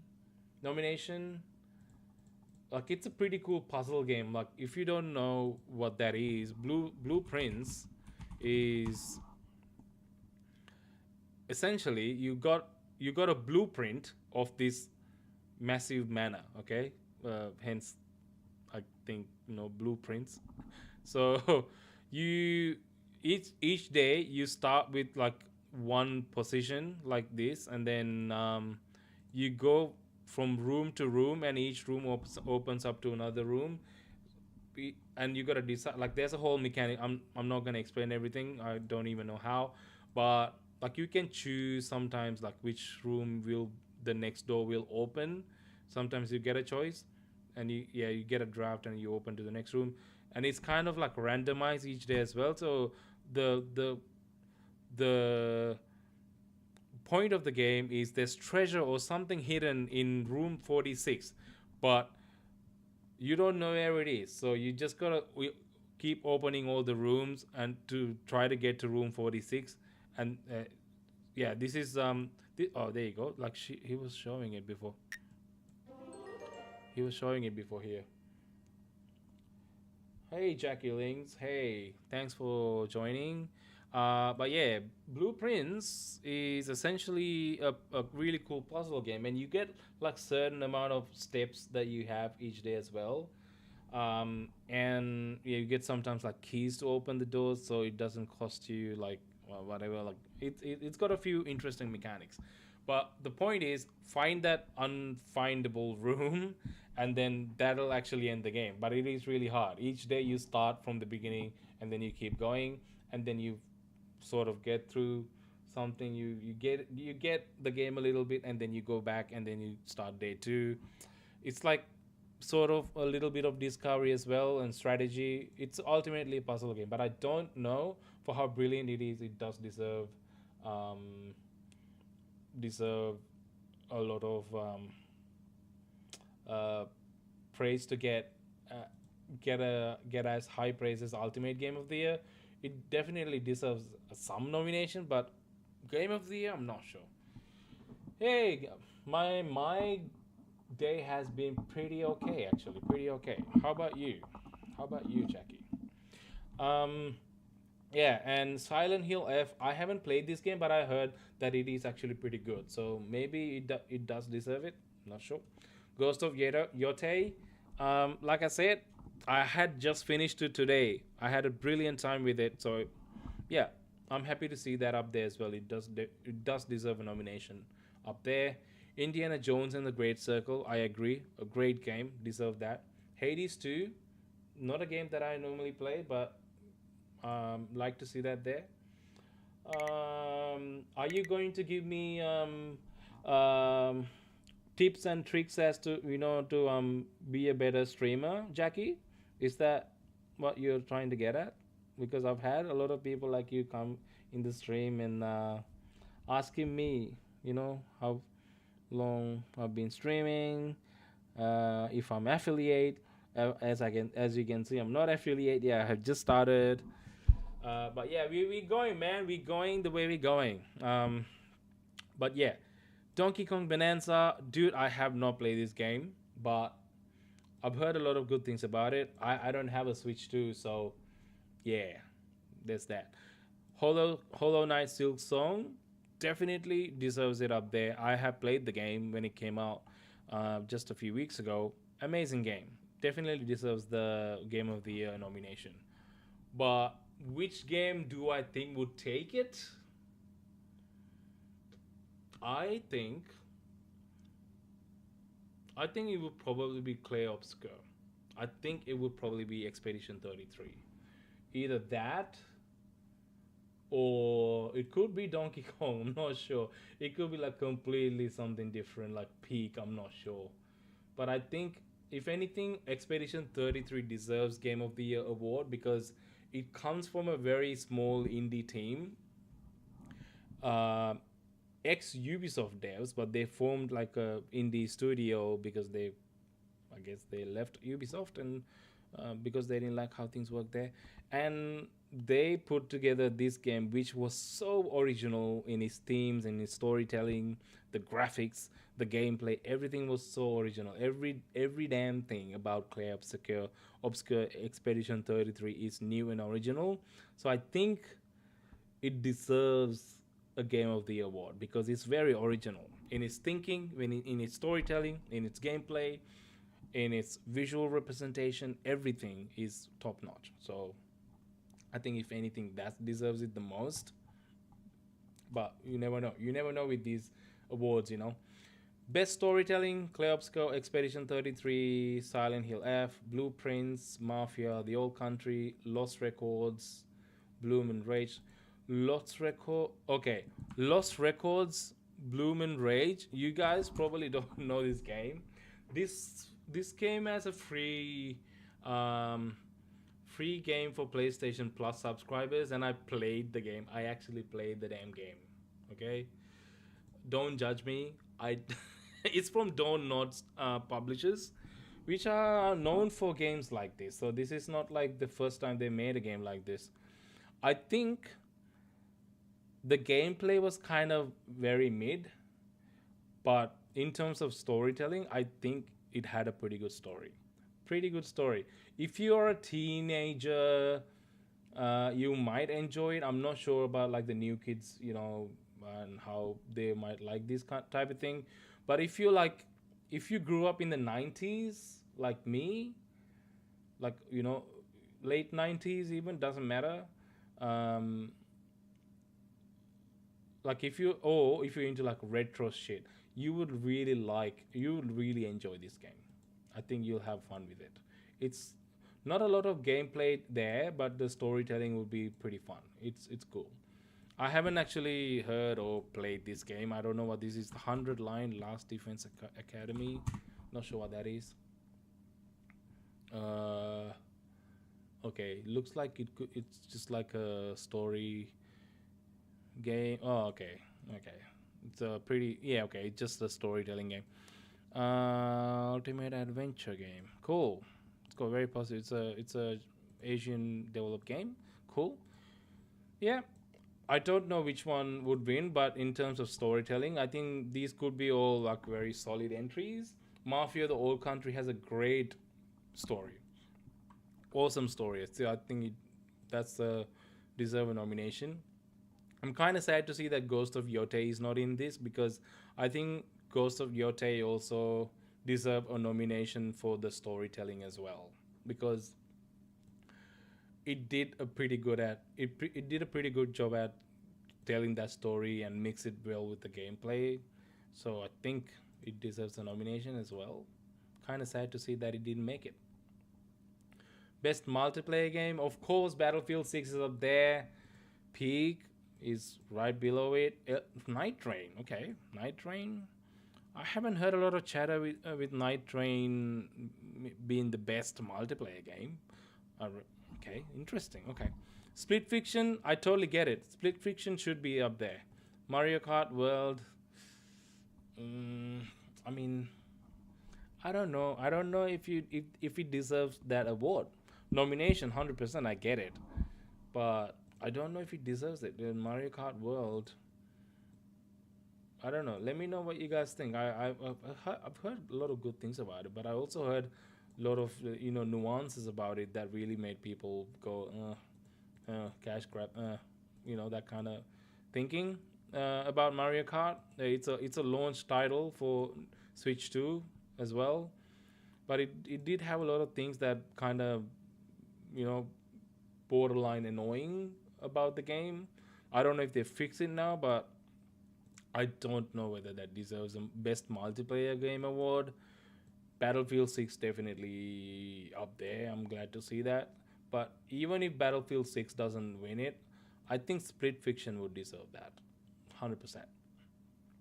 Best visual design, Death Stranding 2, maybe. But I think Claire Obscure. Expedition 33 ticks a lot of boxes, dude. I think visual design is one of them also. But Ghost of Yotei is definitely up there. Sword of the Sea, I did play this game. If you're a PlayStation Plus subscriber, you can play this for free right now. Um, I don't know whether that deserves best visual design purely because Sword of the Sea is made by the same people who made Journey. Okay, you know Sword of the Sea. Sword of the Sea. Okay, so it's made by the same people who made the Journey. Yeah, Giant Squid. It felt like, so if you go, oh, here's the trailer. Here's the trailer. It felt like, let me just try to, yeah. It felt like a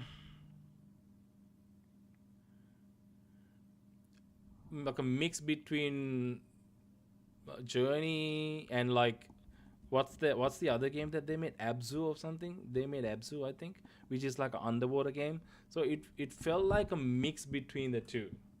It didn't feel like, if you go to Giant Squid, what did they make? Oh, they did make the Pathless. Yeah, Abzu.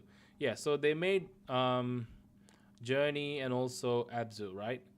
And it just felt like a mix between the two. It just didn't feel that original to me. It just felt like, okay, they smashed those two concepts together and they just make something a little different, where you're skateboarding on a sword, which was very cool in terms of movement mechanics, but it just didn't feel in terms of visual design. It was cool, it is cool, but I just don't think it's like it deserves it's like a winning award for it. Definitely a nomination, I get it. Assassin's Creed Shadows just felt like more Assassin's Creed. It's the best looking Assassin's Creed game to date. I'm not gonna lie there. 100% I'll give them that. It literally looks amazing. Everywhere you look in Assassin's Creed Shadows, it just looks so good. However, in terms of visual designs, they've gone for more realism than artistic choices. So it just as real as it can get in a video game. That's all it is. Ghost of Yotei, however, they have a lot of visual artistic choices made in that game, which translates well, like they did with Ghost of Tsushima. So I think in terms of visual design, Ghost of Yotei has definitely done a brilliant job. Every single frame in that game, even if you just pause on like random, like while riding a horse or just walking just randomly, if you just pause and look at it, it just feels like a screenshot. And I think that's the point that they were going for, like everything down to like the god rays or like just trees and grass, everything just feels like so cinematic, so epic, all the time, all the time. Even like if you just come across like a random ass like a hut in the middle of the forest, it just feels pure cinema, pure cinematic. And I think that's the point of Ghost of Yotei. Assassin's Creed Shadows don't necessarily do anything like that. The game looks brilliant, but is it artistic? If you're comparing the rest of the games to that, I think this is the weakest one there. Um, and also Death Stranding 2 is probably also the weakest one. I don't think these two games deserve to be in the visual design category when these are already here. So I think if you had to, yeah, the Midnight Walk is also like a really brilliant game. I played this as well. And it was also a fun game as well. Very fun game.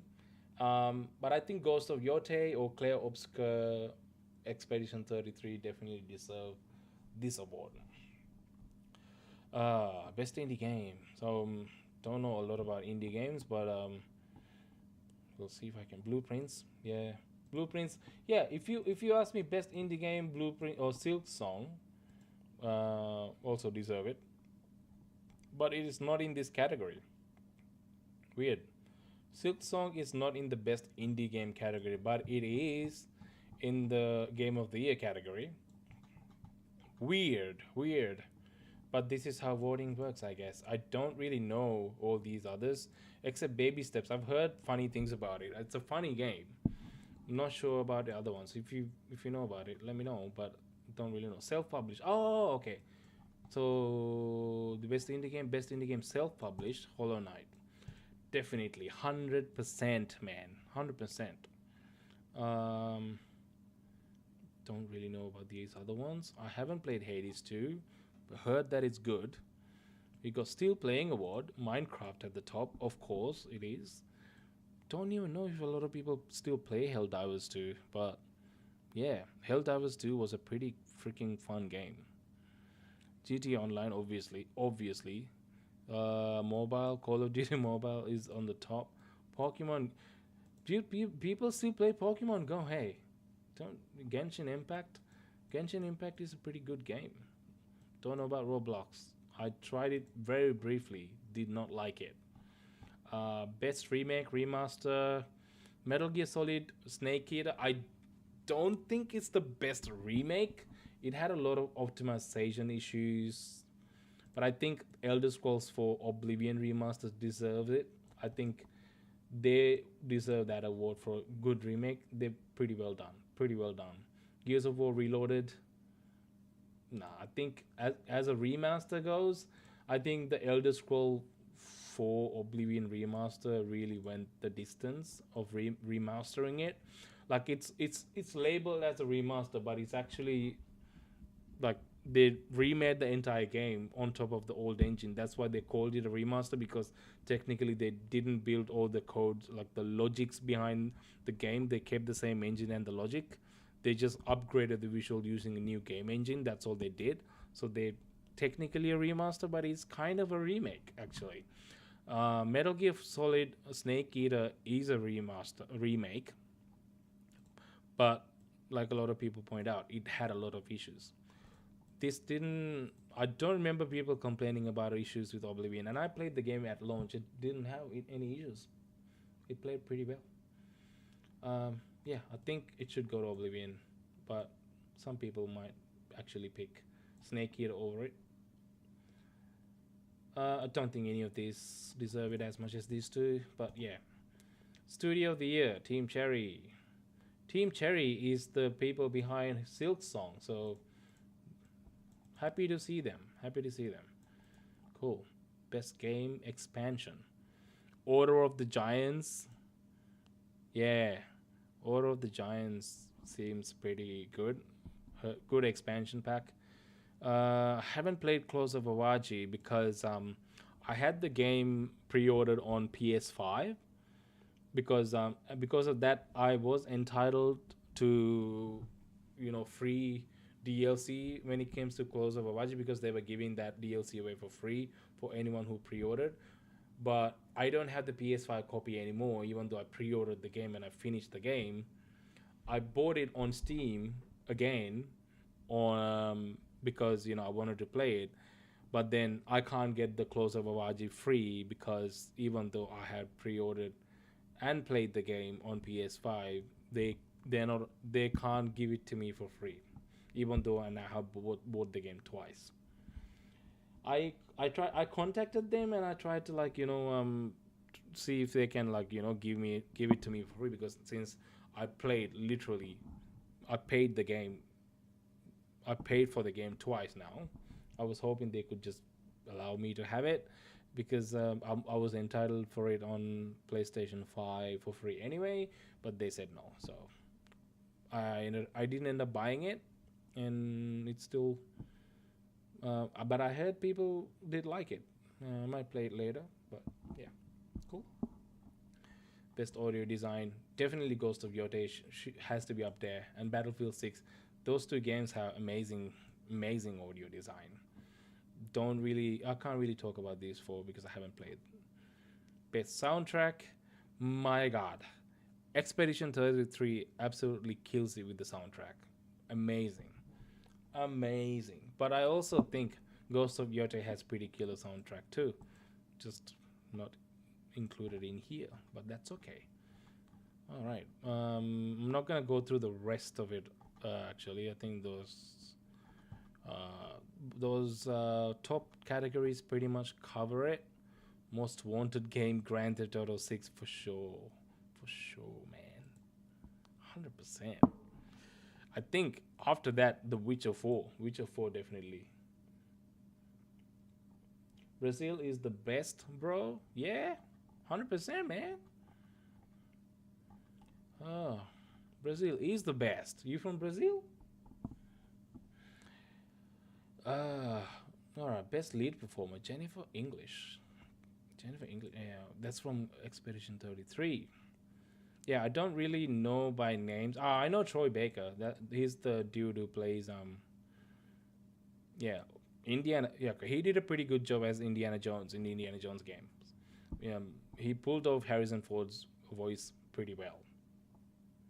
Um, so I think people like to not give like people like to give him shit because he's like kind of overrated. He's in everything. He's Joel in The Last of Us, and he's Nathan Drake's brother, Sam Drake, in the Uncharted. He's like in everything. He's in Death Stranding. But the thing is, the dude is talented though. He pulled off Harrison Ford's voice acting brilliantly in Indiana Jones games, and like you can't even tell that it's him.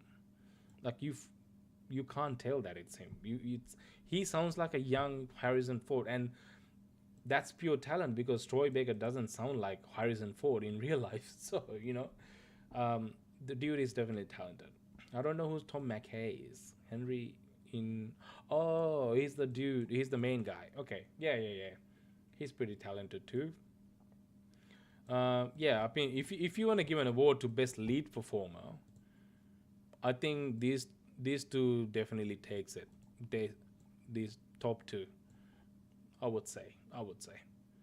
Erika Ishii as Atsu in Ghost of Yotei. I thought she was a fun character, but I don't know if she would be the best lead performer. She did a pretty decent performance, but other than that, yeah, I bought most of the games. Not all of them, obviously. Haven't played all of the games either, but I've played most of them. Most of them, yeah. Best supporting performer. Yeah, Troy Baker's again in there. Ben Starr. Who's Ben Starr? Verso, okay. He's the other main character. Yeah, I haven't played Hades too, so I don't know. I don't know to comment on this one. I don't know to comment on this one. Mario's Gabriel. I don't know who that is either. I haven't played these games, so I'm not sure. But I totally get why these are up there. I totally get it. PC Game of the Year, Hollow Knight Silksong. I really want Hollow Knight Silksong to win. I think it's an amazing game. The Altars, I've seen gameplay online. I haven't played it. Um, I'm not rich, dude. I'm really not. Not rich, bro. But yeah, I sometimes trade games to save a buck. So I don't keep games. I play them and I trade. So that's what I do. And I use PlayStation Plus subscription on PC. I have Steam and Game Pass, so I use them. So That's how I get access. Sometimes you don't have to play for individual games. Some of this stuff like already dropping on Game Pass. So yeah, Donkey Kong Bonanza, Monster Hunter Wilds. Yeah, I haven't played this game. My brother got a PlayStation, Switch too. Don't know if he got it. I haven't asked him, but I didn't get one because it's overly, overly freaking ridiculously priced. Everything is so freaking expensive, so I didn't end up buying one. Might buy one later, but I already have a Switch One and I barely play it, so I'm like, yeah, gonna give it a pass for now. Haven't really played Monster Hunter Wilds either, so I don't know why that's. Is it console exclusive? It's Monster Hunter Wilds console exclusive. I thought it was also on PC. Is it not on PC? It's on PC, right? Yeah. It's not a console exclusive. There it is. It's on Steam. I don't really know. I don't really know why that's nominated for console game of the year. Weird. And it's also a game that had a lot of bugs and issues at launch. I don't know if they've been fixed, but people were really like annoyed about it at launch. I remember. Ghost of Yotei, yeah, 100%. Death Stranding 2, yeah, maybe. Sonic Racing Crossroads, I thought that's also on PC. Maybe I'm wrong. Mario Kart World, definitely, I don't think that deserves that. Honestly, maybe this one deserves it more. What? Yeah, yeah, it's all good, bro. All good, all good. Best early access games: Grounded 2, Schedule 1. Dude, Schedule 1, isn't that like the the drug dealing game or something? That whatever it was. I haven't played it, but I've seen like some gameplay snippets of it. It looks pretty fun, I guess. Early, I don't know why that's the best early access. I don't really know what this category means, to be honest. But here it is. I'm just gonna skip through some of these. Best gaming hardware. Best gaming hardware. They nominated Nintendo Switch 2 and Nintendo Switch 2 Pro controller. I don't know where this is coming from. I don't know, bro. Elgato Facecam 4K is nominated to be the best gaming hardware. Honestly, I don't know where this is coming from, bro. This category seems a little bit weird. I don't know why that exists. Best game adaptation. Okay, okay. Devil May Cry. No. Arcane. 100%. 100% one of the best game adaptations ever. Okay. Okay. Hold up. They nominated The Last of Us Season 2 to be one of the best game adaptations. Oh, you going?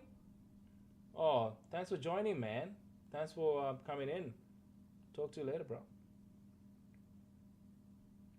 Um, but yeah, The Last of Us Season 2? What the heck? Okay, hot take incoming. The Last of Us 1, Last of Us Season 1 was actually really good. Last of Us Season 1. I really enjoyed it. I know people had a problem with, uh, you know, um, Bella Ramsey playing Ellie. I didn't quite agree with that choice either because I think, honestly, my my choice for Ellie would have been Kaylee Spaney. I have I have numerous times I have said this actually. Very famously, I have said this. Kaylee Spaney would have played a perfect Ellie. Actually, there are like so many fan edits of her being Ellie. It's insane. It's insane, and she looks exactly like her. Like she looks exactly like her, dude. She would have like look at it like that's a fan edit. I think.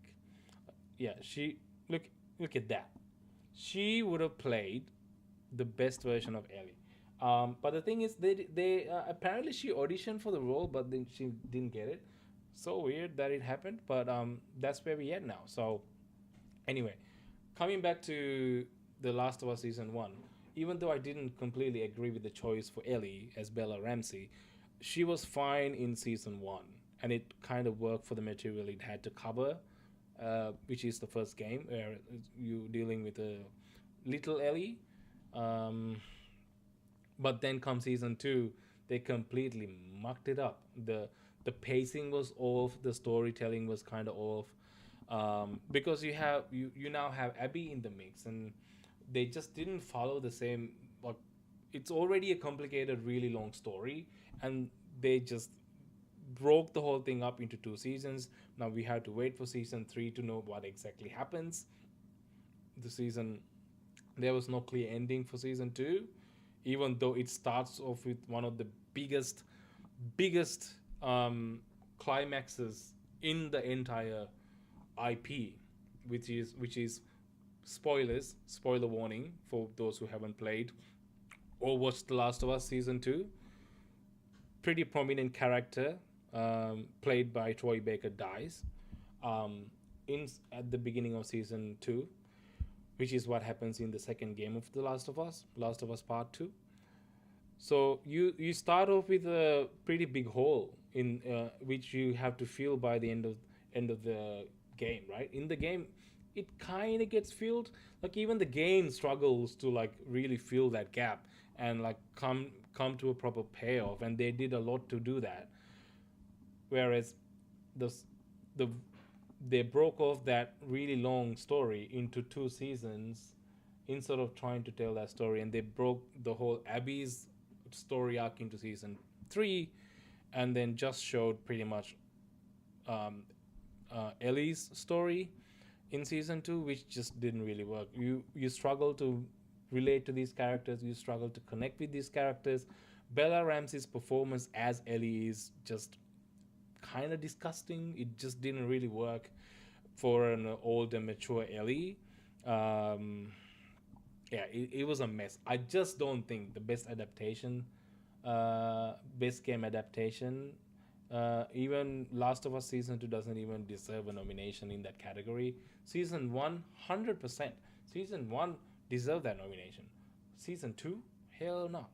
If I recommend anyone go watch season one, because it tells a complete story of the first game, and first game is a pretty complete story. Even if you just forget the rest and don't even watch or play the second game, the the first game in itself is a complete package that you can thoroughly enjoy.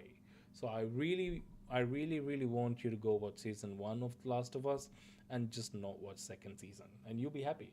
You'll be happy for the rest of your life, not knowing what happened next. Trust me, it has a perfect ending, no cliffhangers. So yeah, Minecraft movie, weirdly, yeah, I totally get that. Secret level, yeah. I haven't watched it. I heard it's the people who made Love, Death, and Robots in Netflix. They made this. It's pretty cool. I've seen a trailer for this, but I haven't seen the whole thing. Oh, okay. So we got I think that's pretty much it. Anyway, so those are the nominations. What do you think of these nominations? Let me know in the comments if you're watching this on YouTube later. But that's it, bro. That's it. That's pretty much all I wanted to talk about today. I do have one more thing, actually. I do have one more thing. EA says it will keep creative control if Saudi Arabia's sale goes through. Yeah, that's something that I want to talk about. Do you guys remember? Um, do you guys remember EA just finalized the deal? They didn't really finalize the deal, but they are going ahead with the deal with Saudi Arabia, where they're buying out EA. So EA is going private now. We talked about this before.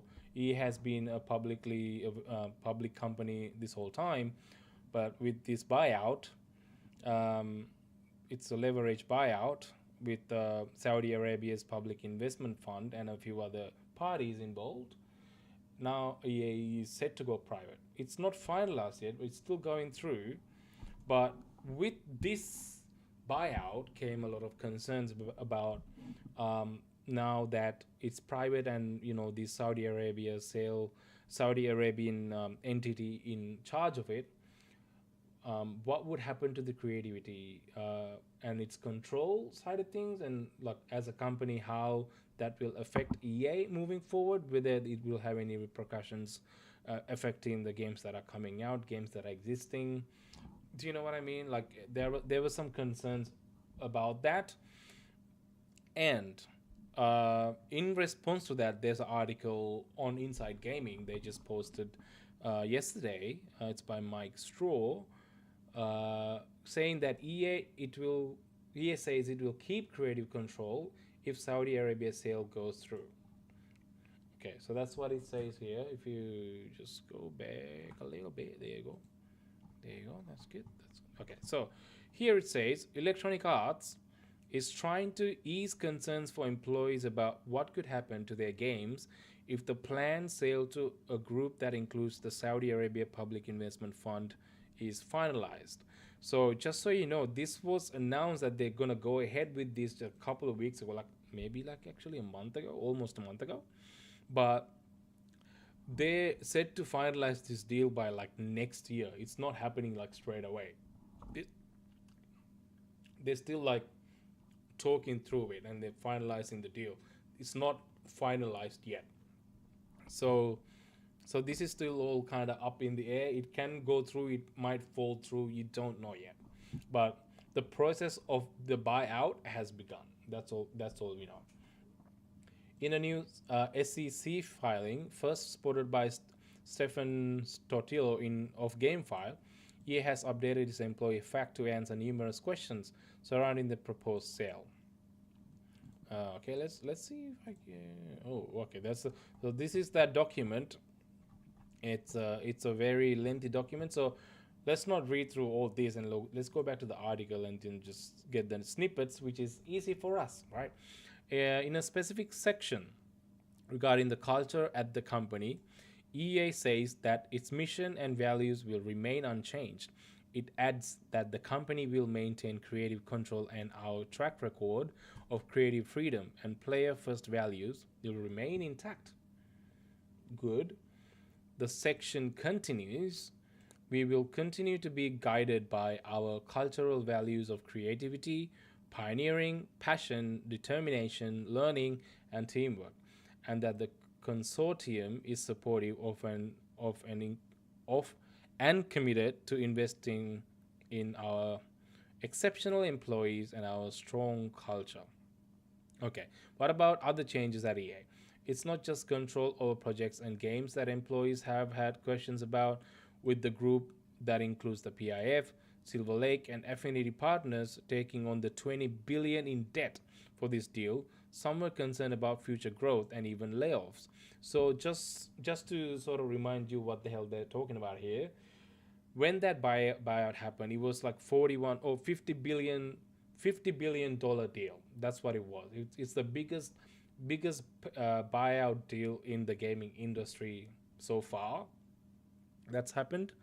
And out of that 50, 20 billion were leveraged.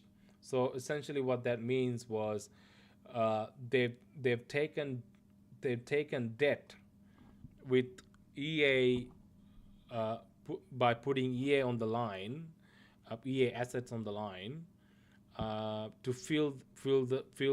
So they funded 30 billion to make up for the remaining 20. They funded it by putting EA assets on the line and taking a loan, basically, which means like taking a loan from a bank, which means now EA is under $20 billion of debt because of this buyout, which means which can have a lot of impact moving forward, a lot of side effects, as you will.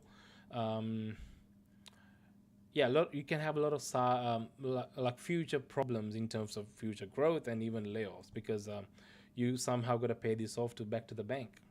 So in response to that, EA as of now says there shouldn't be any worry.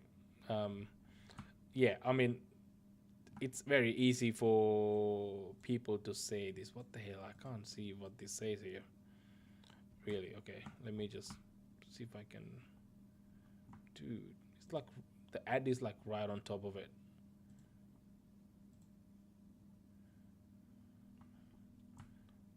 Okay, okay. All right, back. We're back. We're back. Okay, so there should be a worry. Okay, here it says there will be no immediate changes to your job, team, or daily work as a result of this transaction. This is very much like corporate talk here. Like, oh yeah, you don't need to worry about it. There won't be any immediate changes. This is to say you don't have to worry about it for now because we're not going to do anything just yet. But that doesn't mean that there won't be anything to worry about. There's definitely going to be some shit to worry about later on, and this is this is like, yeah, this is very much corporate talk for, yeah, like, don't worry, like, we got this, you don't have to worry about anything. But this is not very comforting, really. It's just corporate neutral talk. That's what this is. Regarding growth, the company says that they will continue to pursue organic and inorganic growth opportunities as a private company, even with new debt, and that there is an expectation to invest in the business in order to accelerate innovation. The 55 billion deal to sell, oh yeah, it's a 55 billion deal. That's what it was. To sell, yeah, and take it private is expected to close sometime after the start of Q1 fiscal year 2027, after March 31st, 2026. Yeah, like I said, it's happening next year. So we still got a lot of time before this deal closes out, or it falls through. We don't know. Anything can happen between now and then. But if it does go through, these are the things that they have to worry about as a company, a private company for EA. They do have a lot of debt that they need to pay off. This can very well this can very well affect the kind of games that we're going to see from them, kind of things, mechanics, microtransactions, if you will. That kind of stuff could be very drastic with them. Try to, milk money as much as possible. They could put up the prices of games. We don't know. We don't really know what exactly they're going to do. But the good silver lining here is Battlefield 6 is doing really well for them, which is awesome. And if they keep continuing on the right path for Battlefield 6 and keep the players engaged, I think that could very well become a very big money making machine for them to, stay to fund their games, future projects, and also to pay off their debt in order to maintain that creative control within the company. But if not, they will be in a lot of trouble. But we don't know. They're saying that there's nothing to worry. Like I said, it's just all corporate talk. It doesn't really mean anything for you as an employer or for us as gamers or players. It just doesn't mean anything. It's just a very neutral response that people in power, people in positions of power normally say to people below, just to, get away with it, and where they don't want to make a specific comment. That's what that was. So I don't really, like, we didn't really learn anything here. All we know is they said they'll have creative control, but it's all going to depend on how well they're going to perform as a company and how much money they will make, or how much profits they will make. So we'll see how it goes. Let me know what you guys think, as always. This whole situation, it's a progressing situation. We'll probably hear a lot more about it towards March next year, when the deal's about to close out. And we might even hear way before that. We never know. But yeah, that's EA's situation right now. So yeah, man, that's pretty much all the stuff that I wanted to talk about today, which is pretty cool stuff. I'm going to jump into a Battlefield game real quick after this. So I'm going to wrap up this session. So thank you for joining with me and going through the gaming stuff today, which was really fun. I will come back again on Thursday to do this. Yeah.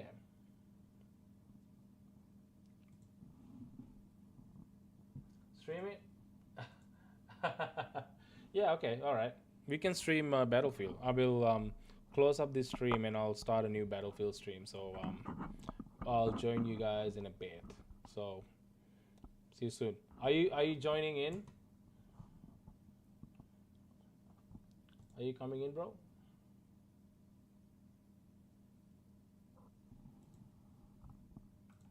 You better be joining, bro.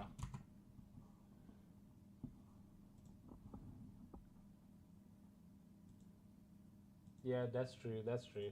I haven't actually streamed in a while, to be honest, because the thing is, I get so locked into the session and I just don't even like say anything. It's just me, like, you know, you're witchering, okay. I can watch you die and get triggered. Yeah, yeah, cool. No worries. I'll be playing a little bit. If you decide to join, please do, because why the hell not? You feel like I haven't played in a long time, bro. So, yeah. All right, all right. I'll stream it. All right. I'll see you shortly in the stream. I'm gonna do a new stream, not this one. So I'll wrap this up, and I'll come on Kick and the purple platform. Yeah, I'll see you there. Bye bye. Alright, time to power up. The underdog's logging off. Baby! Thanks for hanging out for laughs, memes, and gaming clout. Even if I tripped, lost, or failed, you stuck around and that prevailed. We checked trailers, spilt the tea, mispronounced a game or three. Call of Duty fails, oh that's me, but the chat laughed along, pure victory. Grab your snacks, hydrate up, don't fall asleep. I'll be back soon with news to peep. The underdog may stumble, trip, or rage, but you're the legends who fill my stage. Grab your snacks, hydrate up, don't fall asleep. I'll be back soon with news to peep. The underdog may stumble, trip, or rage, but you're the legends who fill my stage. Attention chat, Jaybeazt is officially signing off. He may try to explain the plot of a game he hasn't played, argue with NPCs about story choices, or get stuck in the tutorial forever. And if someone says something wild in chat, he might go, "Oh mate, don't say that!" Thanks for surviving the chaos, laughing at my fails, and pretending my Call of Duty aim is fine. Catch you next time, same underdog energy, less chaos, maybe.